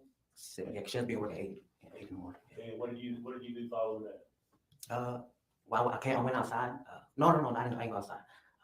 I ended up calling Selena. And I texted Selena, and I was like, "Hey, should I get a haircut? I want to take pictures. I want to take family pictures. I want to take family pictures. You, me, my son." She cut my hair, and she told me she didn't want me to come. She was like, "I don't want you to come." And I was like, "Why?" I was like, "I don't want you to come." And she was like, I don't want you to come. I don't want you to come. And so I'm like, man. So I called her. I ended up calling her. But when I called her, she was on the hospital phone. She was on the hospital phone. And we really didn't talk because she was talking on the phone. I want to say she was talking to CPS. So I guess they were asking her questions about me because she was telling them when I get off parole and stuff. Like, yeah, he got like 2 months left on parole. Yeah, he got the job, and stuff like that. So I hung up the call. And I went outside. I was gonna go fix my mom's tire. I went outside, and then she called me. So whenever she called me, she was like, "Hey, what time are you gonna be here?" And I was like, "Man, I don't got time right now." I was like, "My mom needs a tire fixed." I was like, "I ain't got time to play games with you. I really don't." And she was like, "Oh, so you're not finna come?" And I was like, "No." I was like, "I'm not gonna go right now." And then she was like, "Oh," I ended up asking her, and I was like, "Who?" I said, "Who has been over there?" And she was like, "Why?" I was asking who's been over there. And she's like, "Oh, you think I got somebody over here?" I said, "No." I said, "I don't think." I said, "Man, I'm talking about your family." I was like, "Has like your mom or your sisters or like you talk to anybody or anybody on?" And she was like, "Oh man, you think I'm fucking somebody else?" And I said, "Man," I was like, "Man, look, I know you're fucking somebody else." And she said, "How you know that?" And I said, "Cause my pride, my dick hurts." You know what I'm saying? And she was like, "What?" And I said, "My dick." She like, I ain't playing with you." She hung up the call. After that, I was about to fix the tire. She texted me and she was like, "Hey, are you going to sign a birth certificate?" And I was like, "Of course." I texted her back. I was like, "Of course." And so I was like, "Okay, I'm about to head to the hospital." So now I'm gonna head to the hospital. I go inside. I put my mom's car keys up, put them up. I lock the apartment. I hop in my truck and I start driving towards the hospital. I can't find it. I couldn't find it. I was driving. I drove for minutes, cutting corners, jogging around, looking for the hospital. I even pulled over. Some people jogging. I was like, "Hey, do you know where the Methodist hospital is at?" They said no. I was like, "Okay." So I drove around. I was like, "Man, I know there's something over here. I know. I was just here yesterday." You know what I'm saying? I was like, so I put it on my GPS. The GPS was telling me to hop back on the freeway. I'm like, "No, that's wrong." So finally, I was like, man, I drove for a minute to where I ran my gas down, and I was like, "Damn, I got to gas." Okay, now this, I think you give us a good description, and maybe a little bit detailed as to how you got there. Let's talk about, so you had some problems getting over there just as far as being turned around in the hospital a while, is that correct? Yes, sir. Okay, and where did the beer come from that you ended up walking into the hospital with? I put into the side, like I said, I needed gas, so I put into the cemetery. I walked to the store, and I was like, "Man, I'm just gonna head home." I can't find the hospital. I want to head home, so I bought me a steel reserve. I walked to the counter. It's due behind the counter. I paid for it, and I asked him, I was like, "Hey, do you know where Baptist hospital is at?" He said no. The lady that was working with him, she was like, "I don't know either, but I think it's on Colorado." And I was like, "Yeah, I can't find it." She said, "I really don't know where it's at." I was like, "Okay." So I walked out. I proceeded to pump gas. A dude walks up behind me. And he's like, "Hey, Memphis Hospital's 5 minutes away from me." And I was like, "Really?" He's like, "Yeah, it's 5. If you just drive down here, make a right, it's right there." And I was like, "Okay, man, appreciate it, thank you." And so I hopped in the truck and I drove I arrived at the hospital. So you get to the hospital that morning. You know what time it was? I really don't. I didn't pay attention to the time. Right, so you get to the hospital and you're telling the jury that when you get there, you thought you were getting there to go over sign the birth certificate. Yes, sir. Okay. Were you in a good mood or were you in a bad mood? What kind of mood were you in at that time? No, I was good. I was good. I just about to sign the birth certificate, put the last name on it. And tell the jury what happened once you got inside that room that changed the whole situation. Did you tell them what took place? Okay, when I walked in, my son, he was sleeping in a bassinet. I went in and got, brother's bed, "Hey, little man," So I walked into the restroom, used the restroom, I walked out. I proceeded to walk out. I started looking for the gun, right? I started looking for the gun. She was like, "What you looking for?" I said, "The gun." And she's like, "Why?" And I said, "I got it sold." And I said, "I talked to dude last night. He wanted to buy it." And so she was like, "All right." So I'm on my phone also, you know what I'm saying? Like she said sentimental. I don't want to sound sentimental. I'm more expressionate or something. I like telling people that, I love them and stuff. And I'll drink a little bit, do some drugs. Hey, man, I love you, man. I like you got the aggressive people and then you got the nervous, I guess. And so, So when you're sitting there having this conversation, could you tell the jury what it was that made her start pulling the blanket over your head and refusing to talk to you? I don't recall her putting the blanket over her. You don't recall her pulling the blanket over her head? No. What do you recall happening when you were having this conversation with her? I ended up sitting down and I was like, "Man, get the gun and stuff." And so I was like, "So I'm about to sign the birth certificate." And so I'm texting my brother. My brother called me and I talked to him briefly. My nieces and stuff. Well,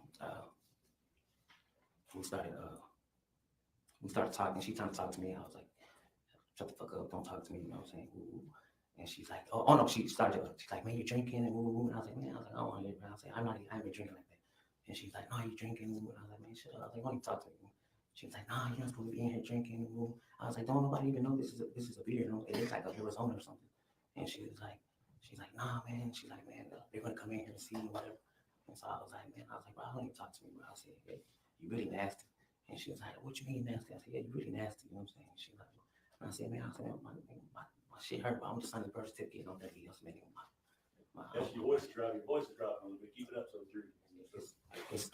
so I'm like, man, it's, you know, my pride areas is really fucked up. And so she's like, nah, man. She's like, I ain't fucking nobody and da. And so she gets on the phone. You know what I'm saying? I'm like, yeah, you need to tell whoever you've been fucking with that you got that shit. You passing out that shit. And she, what are you talking about? I never had an STD before that. So I mean, I knew it was something wrong. I didn't know exactly what it was. Why was it you do something wrong? When I urinate, it hurts. So you're talking about her messing with somebody else, telling her that she needs to tell people that she's probably giving them STDs too? Yeah, I'm like, because she ended up getting on the phone. I was like, you need to be calling the people and let them know you passing out that shit. Okay, what happened as a result of this conversation? You said what happened to the tell me what happened next after y'all are having this conversation. The nurse, she walks in. So she walks in and Selena, she gets up and she's like, hey, I need to use the restroom. So when she gets up, I get up with her. Okay, I'm gonna stop you right there. Prior to any of this happening, right here, now you're talking about, have there been another nurse in there earlier that day that had come in and did that for a few minutes and then left? Do you recall that? No, sir. Okay, so when you're talking about right now, you're talking about a nurse came in, and that's when Selena wanted to go to the restroom. Are you talking about the woman that ended up getting shot? Yes, sir. Okay, so you guys are having this conversation, it's going on. Up to that point in time, had you ever threatened that you were gonna kill Selena or kill yourself? No, sir. No, sir. Did you ever threaten Selena that you were gonna kill anybody coming in that room? No. Did you have any intention of harming anybody? No, I didn't. Tell the jury what happened, and you just described how you got to the point where the nurse came in the room, Selena wants to go to the restroom. Tell the jury what happened next. Well, she gets up when I get up with her, and she's walking. Oh, when the nurse came in, she said, you know, good afternoon or good evening, and I said it back. And Selena gets up and she's like, I need your restroom. She had told the nurse, I need your restroom, but I got up with her, and so I was like, why you need to go to the restroom with your phone? And she's like, because and then the nurse asked her, is everything okay? And I was like, yeah, everything's okay. And then she said, no, it's not. She's like, I don't want him here. This ain't even his baby. So I slapped her. So when I slapped her, the nurse was like, oh. And so then Selena hit me and we got into like, whenever I got up, I had the pistol on me too. You know what I'm saying? She ended up before that, but Selena had handed me the pistol.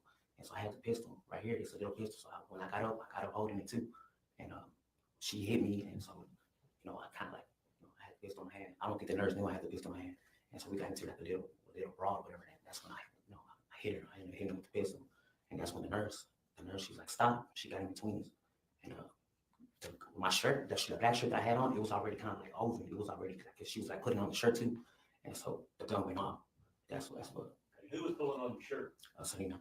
Okay. So you're wearing the shirt, and while you guys get into a tussle with the nurse there, she's pulling on your shirt. And you saying it's kind of bunched up now around your shoulder area? Yeah, the shirt she put on, I had a black thermal shirt on. Okay. And then you said the gun went off. Describe exactly what you mean when you say the gun went off. How did it go off? The nurse tried to stop the fight. She got in between us and she yelled stop. She's like, stop. And next you know, the gun went off.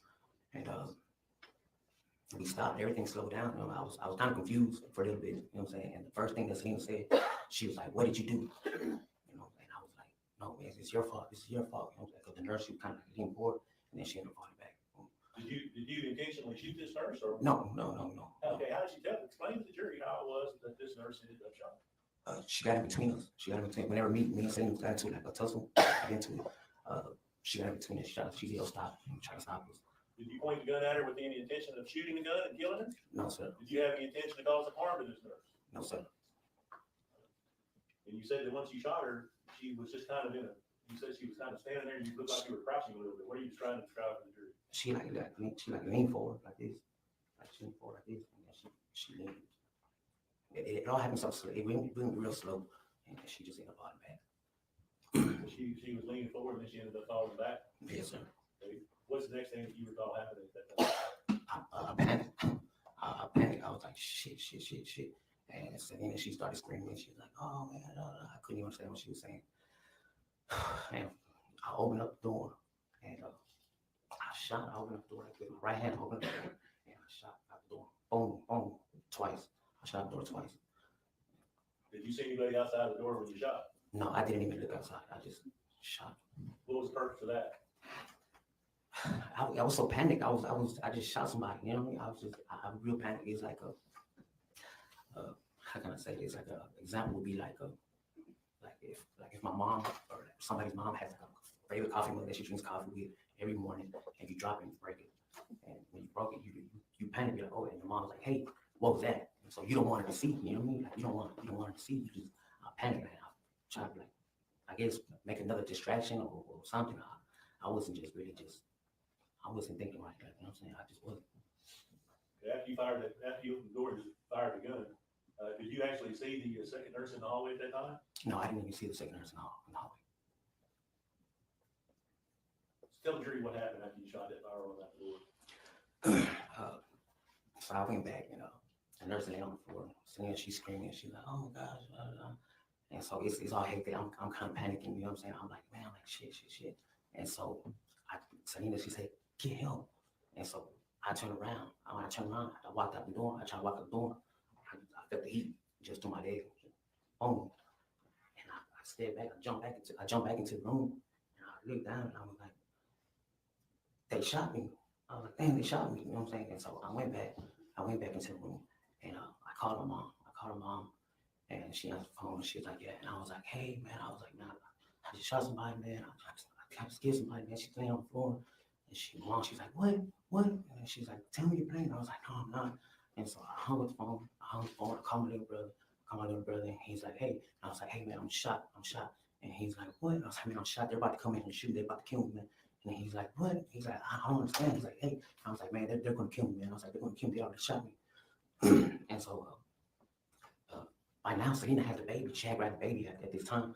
And she's holding the baby. And I'm like, hey, give me the baby. And she was like, no. And I'm like, give me the baby, man. I was like, man, give me the baby, man. Give me the baby. Put it in the crib. Because the crib, the bassinet is by the restroom. And so I'm thinking, I was like, man, they're about to come in here and start shooting, man. They're about to shoot us. And she's like, no. What was you asking her to do the baby for? I wanted to put him in the bassinet and put him by the restroom. Because I was like, man, they about to come in. They already shot me. They about to come here and start shooting. What happened at that point in time? I started feeling the pain. At first I didn't feel the pain, but now I'm feeling it. I'm like, oh, you know what I'm saying? I'm like, and so I went around the bed. I don't know if I sat down in the closet or I sat down in front of the closet. And I was like, shit. And Selena's like, she started screaming. And she's like, what the fuck? She right there. I was like, man, shut up.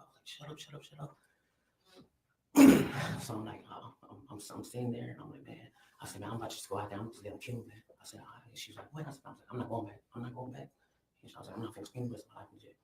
And she's like, what? I was like, man, I'm finna just let them kill me, man. They already shot me. And she started screaming. She screamed my name. She said, Nestor. And then she held up my son and she was like, he needs you. And I was like, man, shit, man. I was like, nah, man. I was like, no, I can't go back, man. And so I tried to get up. And so when I tried to get up, before that, I hear the officer. He said something. I couldn't understand what he said. And I'm like, I can't hear you because she's screaming. My little brother was still on the phone. And he's like, Nestor. He's like, Nestor, hey, man, don't hurt the baby. And I'm like, nah. And so I'm like, man, I'm finna just go out there. I'm finna kill me. So Selena, she was like, no. And so she said, no. I tried to get up. And when I tried to get up, it was kind of hard to get up. So I'm trying to get up. And I was like, I'm shot. And she didn't know I was shot at the time, but now she knew then because she put my baby down. She's like, you're shot. I was like, I'm shot, man. I'm already shot. And so I was like, man, I'm finna just go out there, man. I was like, man, because in my mind, I thought it was like 15 cops out there ready. Cops, they gonna kill you. So where was the gun at this point in time, Nestor? I still had it in my hand. How did that gun subsequently end up out in the hallway? she was telling me not to go out there. She's like, no, she's like, don't go out there. She's like, wait. I was like, my friend, she's like, why are you going to do this? Why are you going to do this? And I'm like, man, I was like, I don't want to go back to jail, bro. I ain't trying to go back to prison. I spent most of my youth in there. And she's like, man, he needs you. And so she's like, he needs you. And I was like, all right, man, all right. And after that, I fell. From what I remember, I fell. And that was it. I blanked out. The rest of the stuff that on the video, me being in the hallway, and I didn't even know I had said she cheated on me. I also said, I heard myself say, call my mom, and I screamed out my brother's name too on the video. But other than that, I don't remember nothing else. I woke up at Baylor Hospital like 2 days later, and that's when I learned that Miss Flowers was also. I didn't even know she was dead. Did you? Okay, you said that you woke up in the hospital and you found out at that point that 2 people had died as a result of this incident. Is that correct? Yes, sir. And one of those being Miss Jacqueline Cooler that had come into the room originally, as well as Katie Flowers, who was the nurse that was injured when you discharged that weapon out of the hallway. You understand that now? Yes, sir. And until we actually show these videos, your memory as to exactly what took place in regards to the exact timing was a little bit off, wasn't it? Excuse me. You that reminded you, or that brought back to light some of the things that had occurred. Oh, on the Yes, video? sir. Yeah, yes, sir. Yeah. Okay. So you talked about it, and again, Nestor, what you told the jury is you did not intentionally, knowingly kill these ladies, did you? No, I would never do that. And you understand that as you sit here and you offer this explanation to the jury, they have to decide whether or not to believe any of your testimony. Understand that? Yes, sir. Can you tell them why it is that you believe that your testimony today is worthy of belief? Because it's the truth. This is what happened. I'm not gonna sit here and hide and try to say that I'm innocent. You know what I'm saying? Because we're not. But you understand that, and we've explained to you, there's a difference between shooting and killing somebody and knowingly or intentionally, or causing their death by your reckless actions. You understand that? Yes, sir. And you fully take I never responsibility intended. for that. I never intended to kill nobody, harm nobody. I didn't. But you do take full responsibility for causing their deaths. Yes, sir. I do take responsibility. And I'm not Nestor, gonna fight for you this. said you woke up in the hospital 2 days later. You tell the jury how long you were in the hospital. I want to say I was in the hospital like 4 days. About 4 days in the hospital. And subsequent to that, you were taken into custody of Dallas County Sheriff's Department. Is that right? Yes, sir.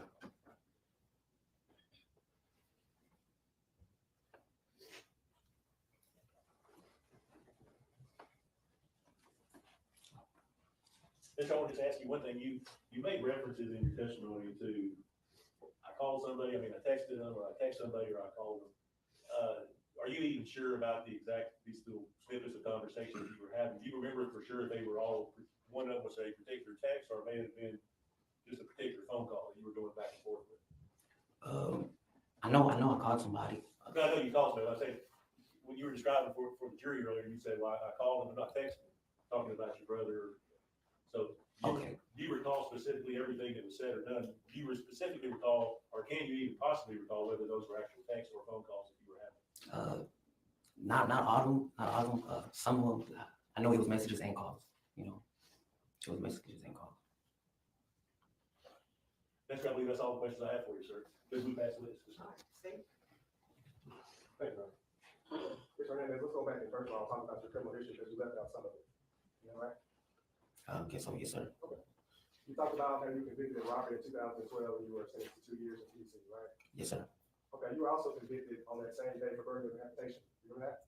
Yes, sir. Okay, you were also convicted of unlawful possession of a firearm on that same day, correct? Yes, sir. And you were also convicted of possession of heroin on that same day, correct? Yes, sir. And so all of those offenses were part of that 2 TBC that you did back in 2012, isn't that correct? Yes, sir. Did you forget about those? No, but on the indictment, when it shows the enhancements, it says robbery on there. That's the main enhancement that they use to enhance an indictment. So it's robbery. It's the main thing that stands out on the indictment. Oh, okay. I'm talking about the other offenses. I understand about the robbery. What about the burglary, the possession of the firearm, and heroin? Forgot to mention those as far as your conviction? No, I didn't forget to mention them, but that's the main. That was the robbery. It outrules the rest of the charges, basically, Okay, but you admit, from my understanding. okay, but you admit that you were convicted of all those offenses in 2012, correct? Yes, sir. Okay. So fast forward to 2015, you mentioned that you were convicted of aggravated robbery and sentenced to the 8-year term, correct? Yes, sir. Which you were also convicted, around that time for another burglary application, correct? Yes, sir. As well as a theft, is that correct? Theft by check, yes. All right, and so, you've already said you were open about you being on parole, correct? Yes, sir. You had several violations of your parole while you were on parole, is that correct? Yes, we proceed. Yes, you may.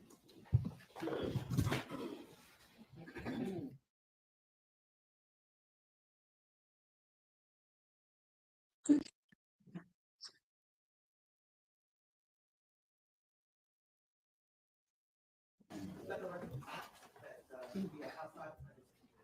Go ahead. You know, during cross-examination or during.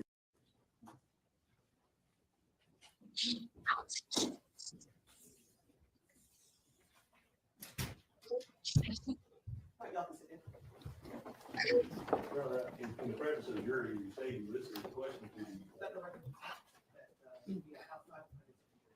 Go ahead. You know, during cross-examination or during the pre-trial, we filed pre-trial motions, one of which was a request for notice of any intentions to use any 404B materials before the jury, and we requesting that before anything is mentioned in front of the jury, that we have a sub rosa hearing so that the court will hear that particulars of the matter that they were intending to inquire upon and give us an opportunity to object. And the court granted that motion. When we passed the witness, the state went in and rightfully went in and questioned him concerning other felony convictions that he had, which is certainly legal and admissible for purposes of impeaching his credibility on the witness stand. And then the fact that he was on parole, it was elicited. It was before the jury. Obviously, that the fact that he was on parole was in front of the jury. The state then seeks now and did so in front of this jury panel without requesting or giving us the right to our sub rosa hearing, went immediately into prior parole violations that would not constitute criminal convictions under purposes of the statute allowing impeachment of credibility based upon prior felony convictions or prior misdemeanor convictions involving moral turpitude. That's impermissible. They're not allowed to do that, Your Honor. They're not allowed to go in and use any parole violation in and of itself to go in at this stage of the trial to attack credibility. It's only admissible on the issue of punishment. It's not permissible at all at this stage of the trial, Your Honor.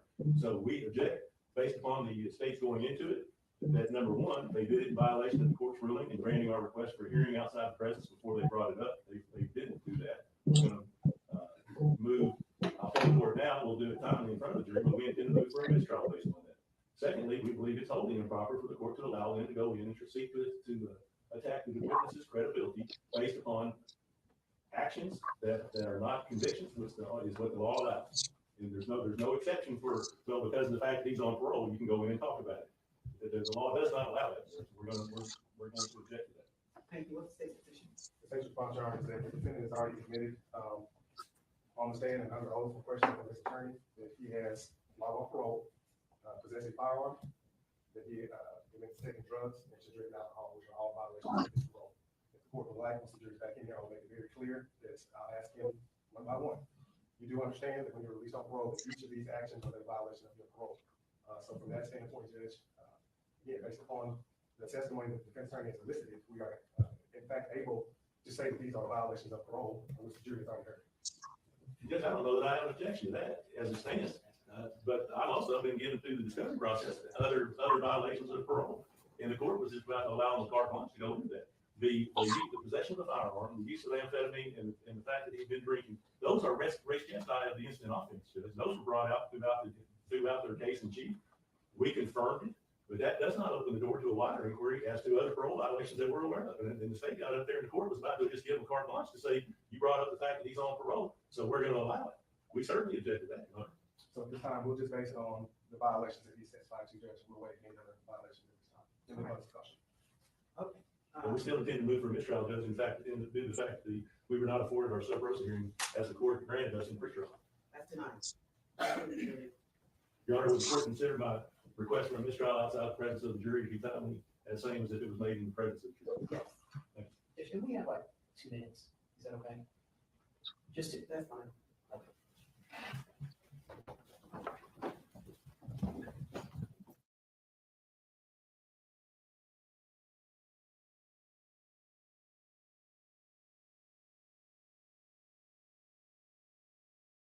The law. So Well, in and of itself.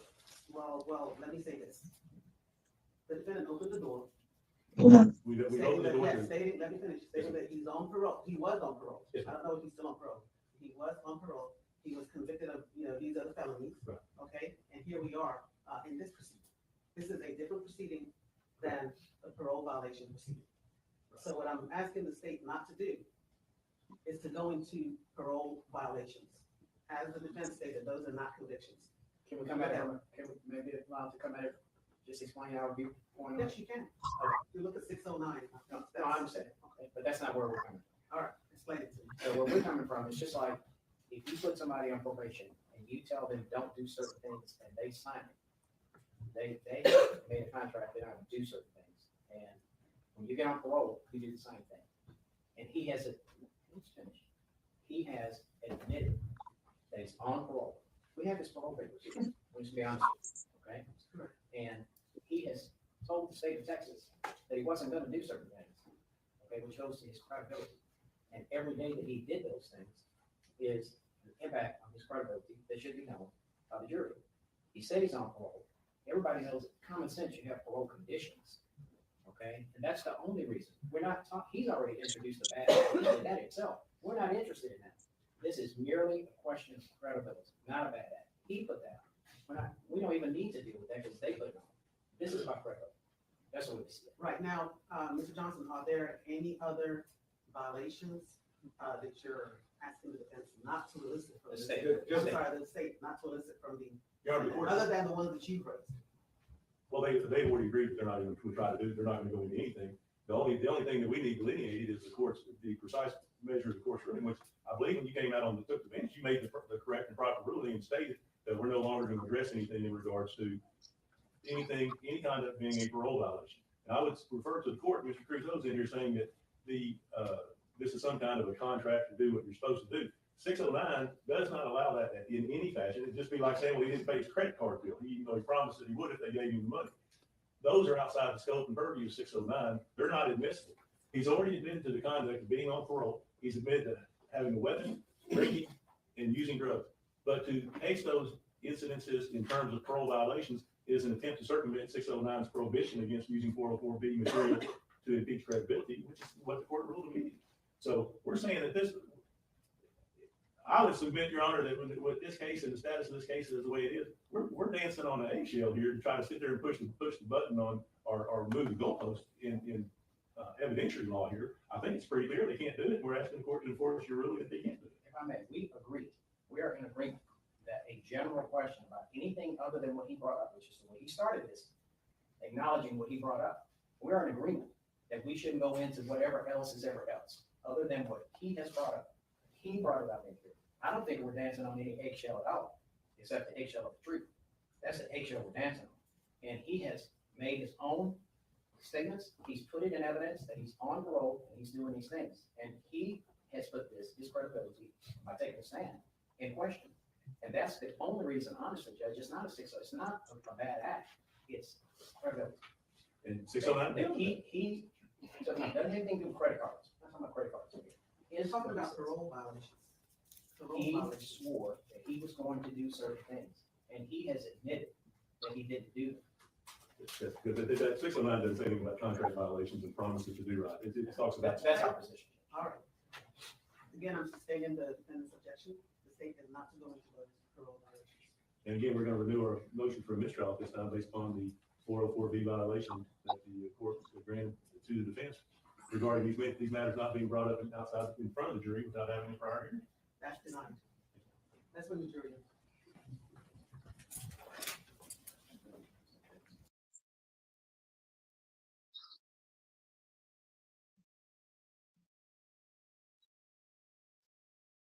Is on the stand. The jurors are present and seated. Ladies and gentlemen, thank you so much for your patience. I know we took a longer break than we anticipated, but we were working hard during your break. Is the state ready to continue with cross-examination of the defendant? Yes, sir. Go ahead. Mr. Hernandez, before the break, you indicated that you were on parole at the time of the killings, correct? Yes, sir. It also indicated that you had used methamphetamines, is that correct? Yes, sir.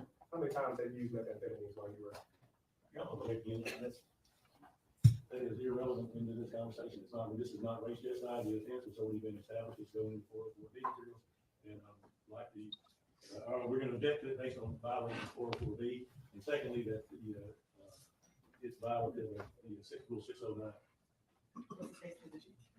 Judge, again, the defendant hasn't been himself on a question from the defense counsel that used methamphetamine. My question is how many times? And that's a 404B prior bad act. It has no relevance other than the race genocide this offense, and we object to it. I thought we just had a hearing on that, and the court sustained the objection. That was a separate objection. Your objections denied. Go ahead. Okay, just so that the record is clear. Our objection is this is 404B, and we also make an objection that prejudicial impact of any of this material is grossly outweighed by or underweighed by the inappropriate value that this would have to the instant offense. Thank you. That's denied. Mr. Hernandez, how often do you use methamphetamine? I'm not the object every time the question is. This is improper. This is improper. All right, I'll give you a running objection. Thank you. Question. How many times did you use the methamphetamine? I didn't use them prior to that. I was only out 3 weeks. And so after you got out, you used them? Excuse me? After you got out, you used them? You said you only been out 3 weeks? Yeah, I was only out 3 weeks. That Thursday was the first time that I had used it. You said you were out from what? ISF. I had got out. Okay. And so after you got out, how many times have you used That it? Thursday. I'm sorry? That Thursday. That Thursday. October 20th.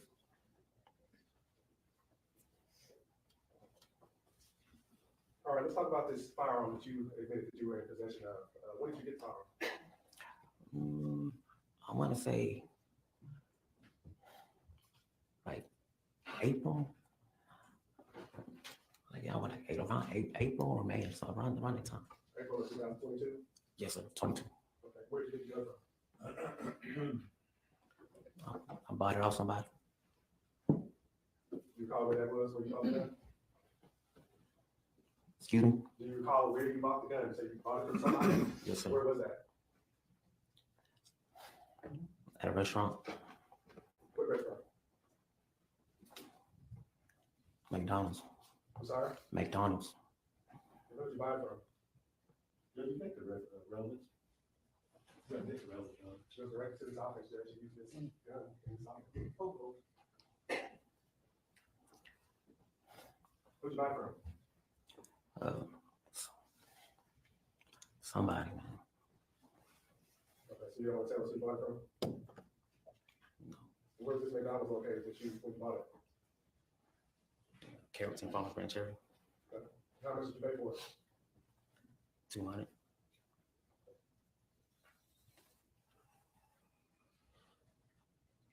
Let's talk about this gun in this bag. You claim that Selena put the gun in the bag, is that correct? No, I put it. You put it in the bag. I put it in the bag. And so when you brought the bag into the hospital, you knew the gun was in there, correct? Yes, sir. You talked about how Selena didn't want you to take her to the hospital the day before. Do you remember that? Yes, sir. Isn't it true that she didn't want you to take her because you were on drugs? No, sir. And you admit that you were high at the hospital that day, correct, when you killed these two women? I hadn't used that day. I used that Thursday. But that day, no, I didn't use methamphetamine. So you're saying that you were not high at the time that you killed these two women? I mean, it was 2 days ago, but I mean, it depends like how much you use and stuff. I didn't do that much. But, How much did you use? I sniffed the line. So you tell us, were you intoxicated? Were you high that day on methamphetamine when you killed these two women? No, I wouldn't say I was just high. You know what I mean? Like, but it was more like a come down. I was already like coming down from the drug. Okay, you weren't high, you were high. No, I was coming down.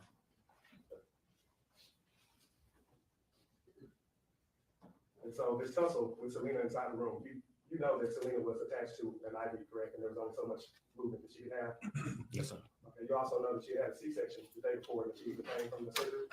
Yes, sir. Okay. It's your testimony that y'all had a fight inside that room with her being attached to an IV and her having a C-section being retained. That's your testimony? Yes, sir. And that's what you want the jury to believe?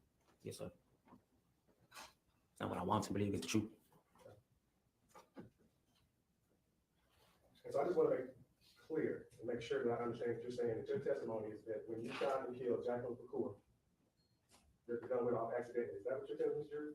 Yes, Who was in control of the gun when it went off? I had it in my hand. Okay. So I would like for you to set up for us everybody's position when the gun went off, okay? Where were you standing in the room when the gun went off? I was standing by Mr. Cool, Okay, where was Mr. Cooler standing? kind of close to the bed, like, but not on the bed, but like, here's the bed. She's standing right here. I'm standing right here. Selena standing right here. With Mr. Cool between me, kind of right here. Okay, and was she facing you or was she facing away from you? Who, Mr. Cool? Yes. No, she was like facing Selena. Okay. And so her back was to you. Kind of her side back.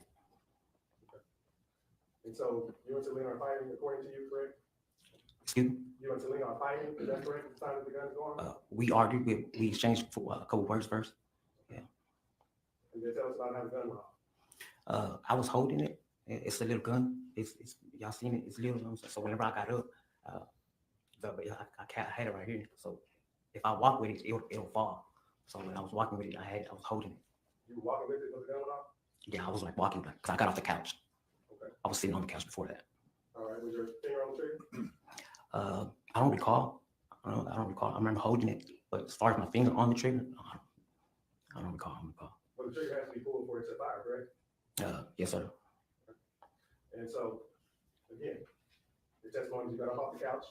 Where'd you get the gun from inside the room? Did you pull it from the bag? Did you pull it from your pocket? Where'd you get the gun from? Nah, I told Selena to get it to me. Get it for me. Okay. She ended up getting it for me. She's like, here, get rid of it. So I It's was your like, testimony that Selena gave you the gun. yes, sir. Okay. And so you got up off the couch with the gun in your hand, correct?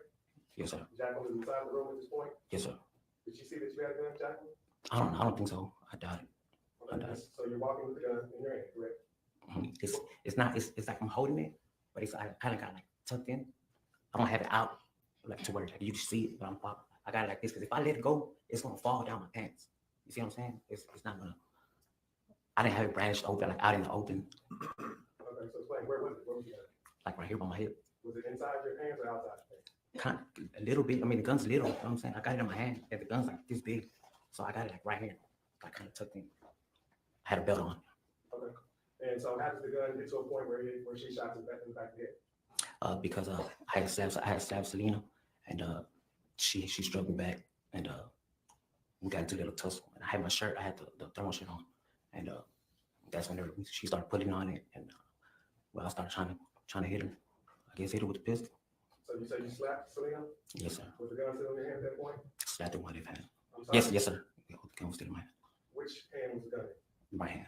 In your right hand? Yes, sir. And you slapped Selena with which hand? My left hand. Okay. And so you said you should hit Selena with the gun as well? Yes, sir. At what point? This was before or after you shot Selena? Before. Okay, so you're hitting Selena with the gun in the head. How many times did you hit her in the head? I don't recall it. It wasn't like I was hitting her. She was also like putting on my shirt, and you know, it was like a little tussle. It wasn't like just me hitting her. It was like, you know, she hit me back and like pulled my shirt, and that's whenever Miss McCool, she said she would yell stop and try to stop it. And so while you're striking Selena with the gun, where's Mr. Cool? She's standing right there. In the middle of y'all? What you mean? In the middle of you and Selena? She's in the middle of you all? No, she's next to us. Next to you. Yes. And so while you're striking Selena, Mr. Cool is standing where? Next to you, next to Selena, where exactly is she? Next to us. She's standing like next to us, and she yelled stop and got in between us. Okay, so she got in between you at that point. Yes, sir. And so again, how did she get shot in the back of the head at that point? Because I'm still trying to hit Selena, and I'm going off. Okay, so it's your testimony, you've seen the autopsy photographs, correct? Yes, sir. You saw that Mr. Kapoor had a gunshot wound directly to the back of her head, right above her neck, correct? Yes, sir. And it's your testimony that while you were trying to strike Selena with the gun, that she gets a perfect bullet hole in the center of the back of her head. That's your testimony? Yes, sir.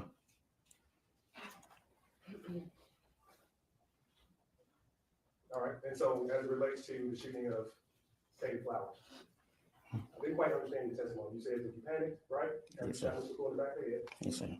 and that you shot out the door for what reason? I mean, I just panicked. You know what I mean? I didn't know what to do. I had just, you know what I'm saying? I had just shot somebody. I guess I was just still, my mind, all my thoughts, everything was going 100 miles per hour. All my thoughts was crazy, and I just didn't want nobody to see like what just happened. You know, like, but that's what was going through my mind. I was like, shit. Okay, so you're saying you didn't want somebody to see what happened, so you you want to shoot that person to make sure that they would see what you did? Is that what you're telling us? No, no, not at all. So what do you mean you didn't want? I didn't know no one was out there. But you admitted you fired twice, correct? Yes, sir. And so your answer to just shooting and killing somebody is to shoot again, correct? Twice. You say what? Your answer to shooting and killing Ms. Bakula is to shoot out the door twice? That's your answer to that? It was more of like of a distraction, like Who were you trying to distract? anybody, like from not coming over here. You know what I mean? Like from not coming in the room. It was somebody dead in the room. Somebody about to come in. And I don't know what I'm thinking. I'm just panicking. I'm scared. You know. So when you shot out the door, was the door open? No. The door was not open It when was you shot out the door?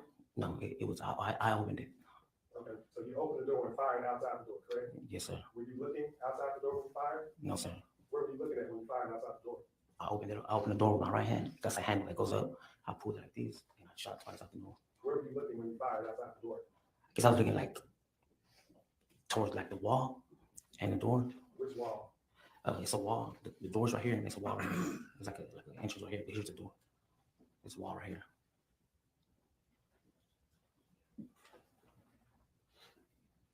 Let's talk about your conversation with Sergeant Rangel.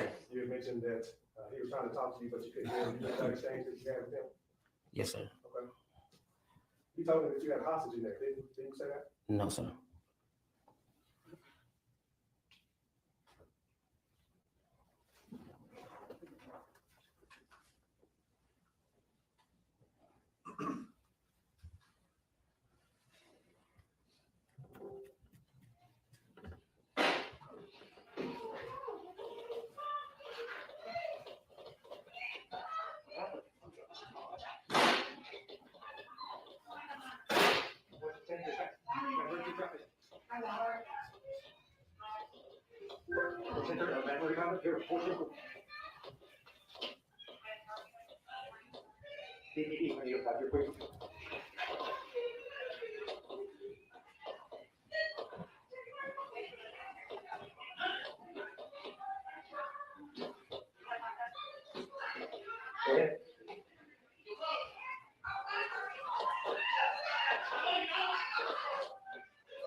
So we hear a whole bunch of banging while Selena's screaming. What's the banging? Like I said, I think I was going in sitting in the closet or something. I was trying to get in the closet. I don't know if I said in the closet, out of the closet. I remember I was looking for my phone. I'm sorry. I remember I was looking for my phone, so I called somebody. You're looking for your phone, but you're screaming at her, give me the baby. Said to bang it. You just said that you were looking for the phone, but we hear you very clearly screaming to her, give me the baby, and you testified to that. You were saying, give me the baby. We hear you saying it, correct? Yes, sir. Okay.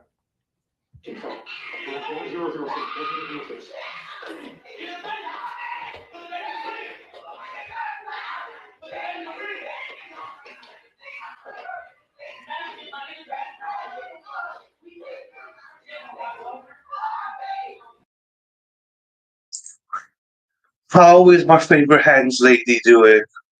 Without that, Andrew's my favorite hens lady in the whole world. Hope you're doing well, hens. We're doing okay. We've got a little bit left of this, then we're going to the other trial. That's in about an hour and 10 minutes.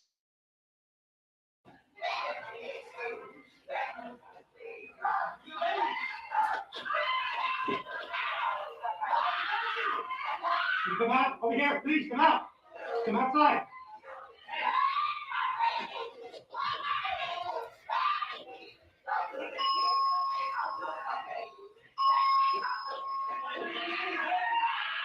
Partner.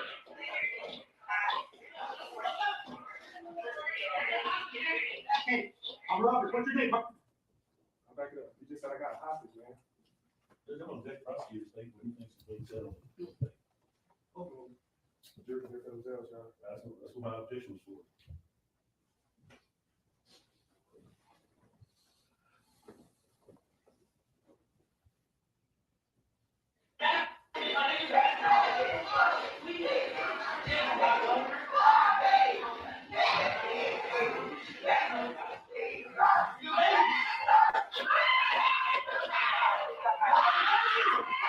You come out over here, please, come out.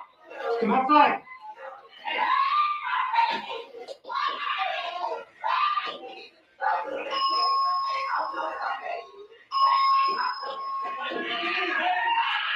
Partner.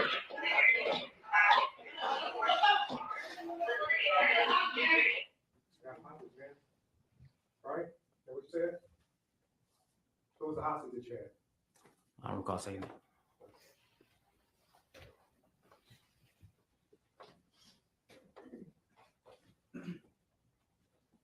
What's your name, partner? What's your name? Talk to me. Okay. Okay, listen, we can work this out, partner, okay? All I want to do is just get the people outside, please. We can work this out. Just let them outside, okay?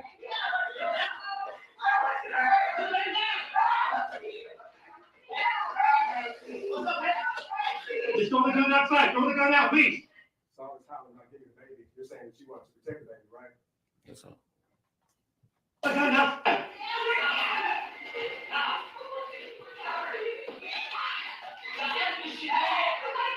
Partner, we can work this out, man. Trust me. I've been. No, they gonna work the shit out. Y'all know what the fuck is going on. That's you, right?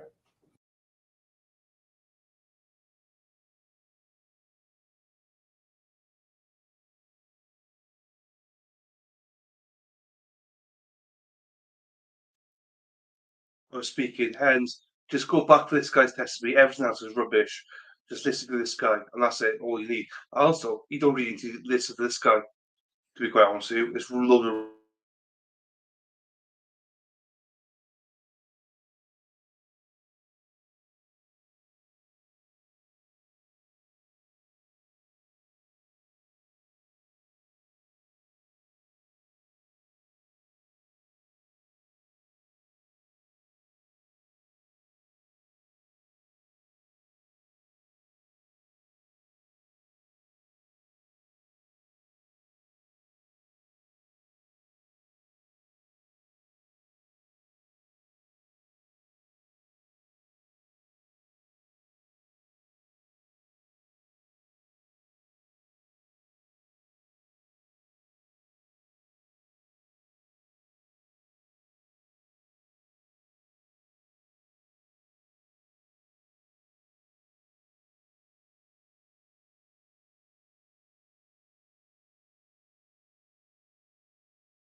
sorry? Yes.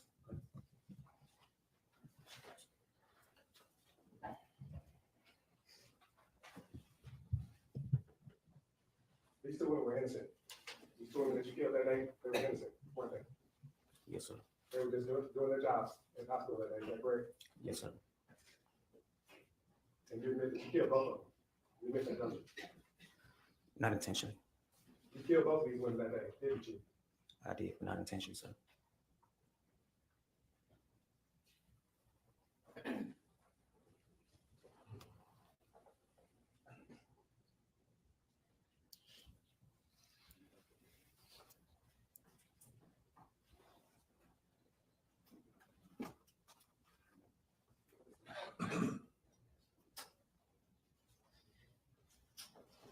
Absolutely, John. Any other questions for this witness? I don't believe so, Your Honor.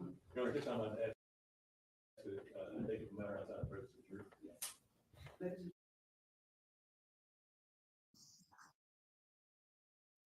Well, that's where it ends, basically. So what we're going to do now, close this down. They are currently, in an hour, we'll be back 7 o'clock. And what we'll do is watch the Jesse one, the eye drop trial.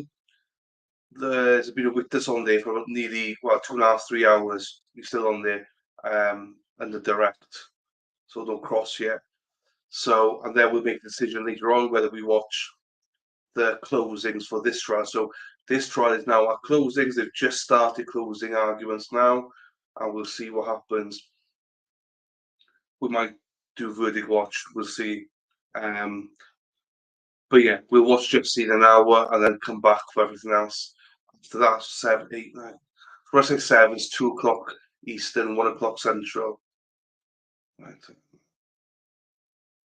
Yeah, we'll see how it goes. We might go a little bit later tonight. So with that, we're going to end the stream here, guys, and I'll see you in about an hour. See you now. Sorry, guys, I've got to eat my food. So I'll see you retrograde in an hour. Love you all. Take care. Free Zachary Anderson.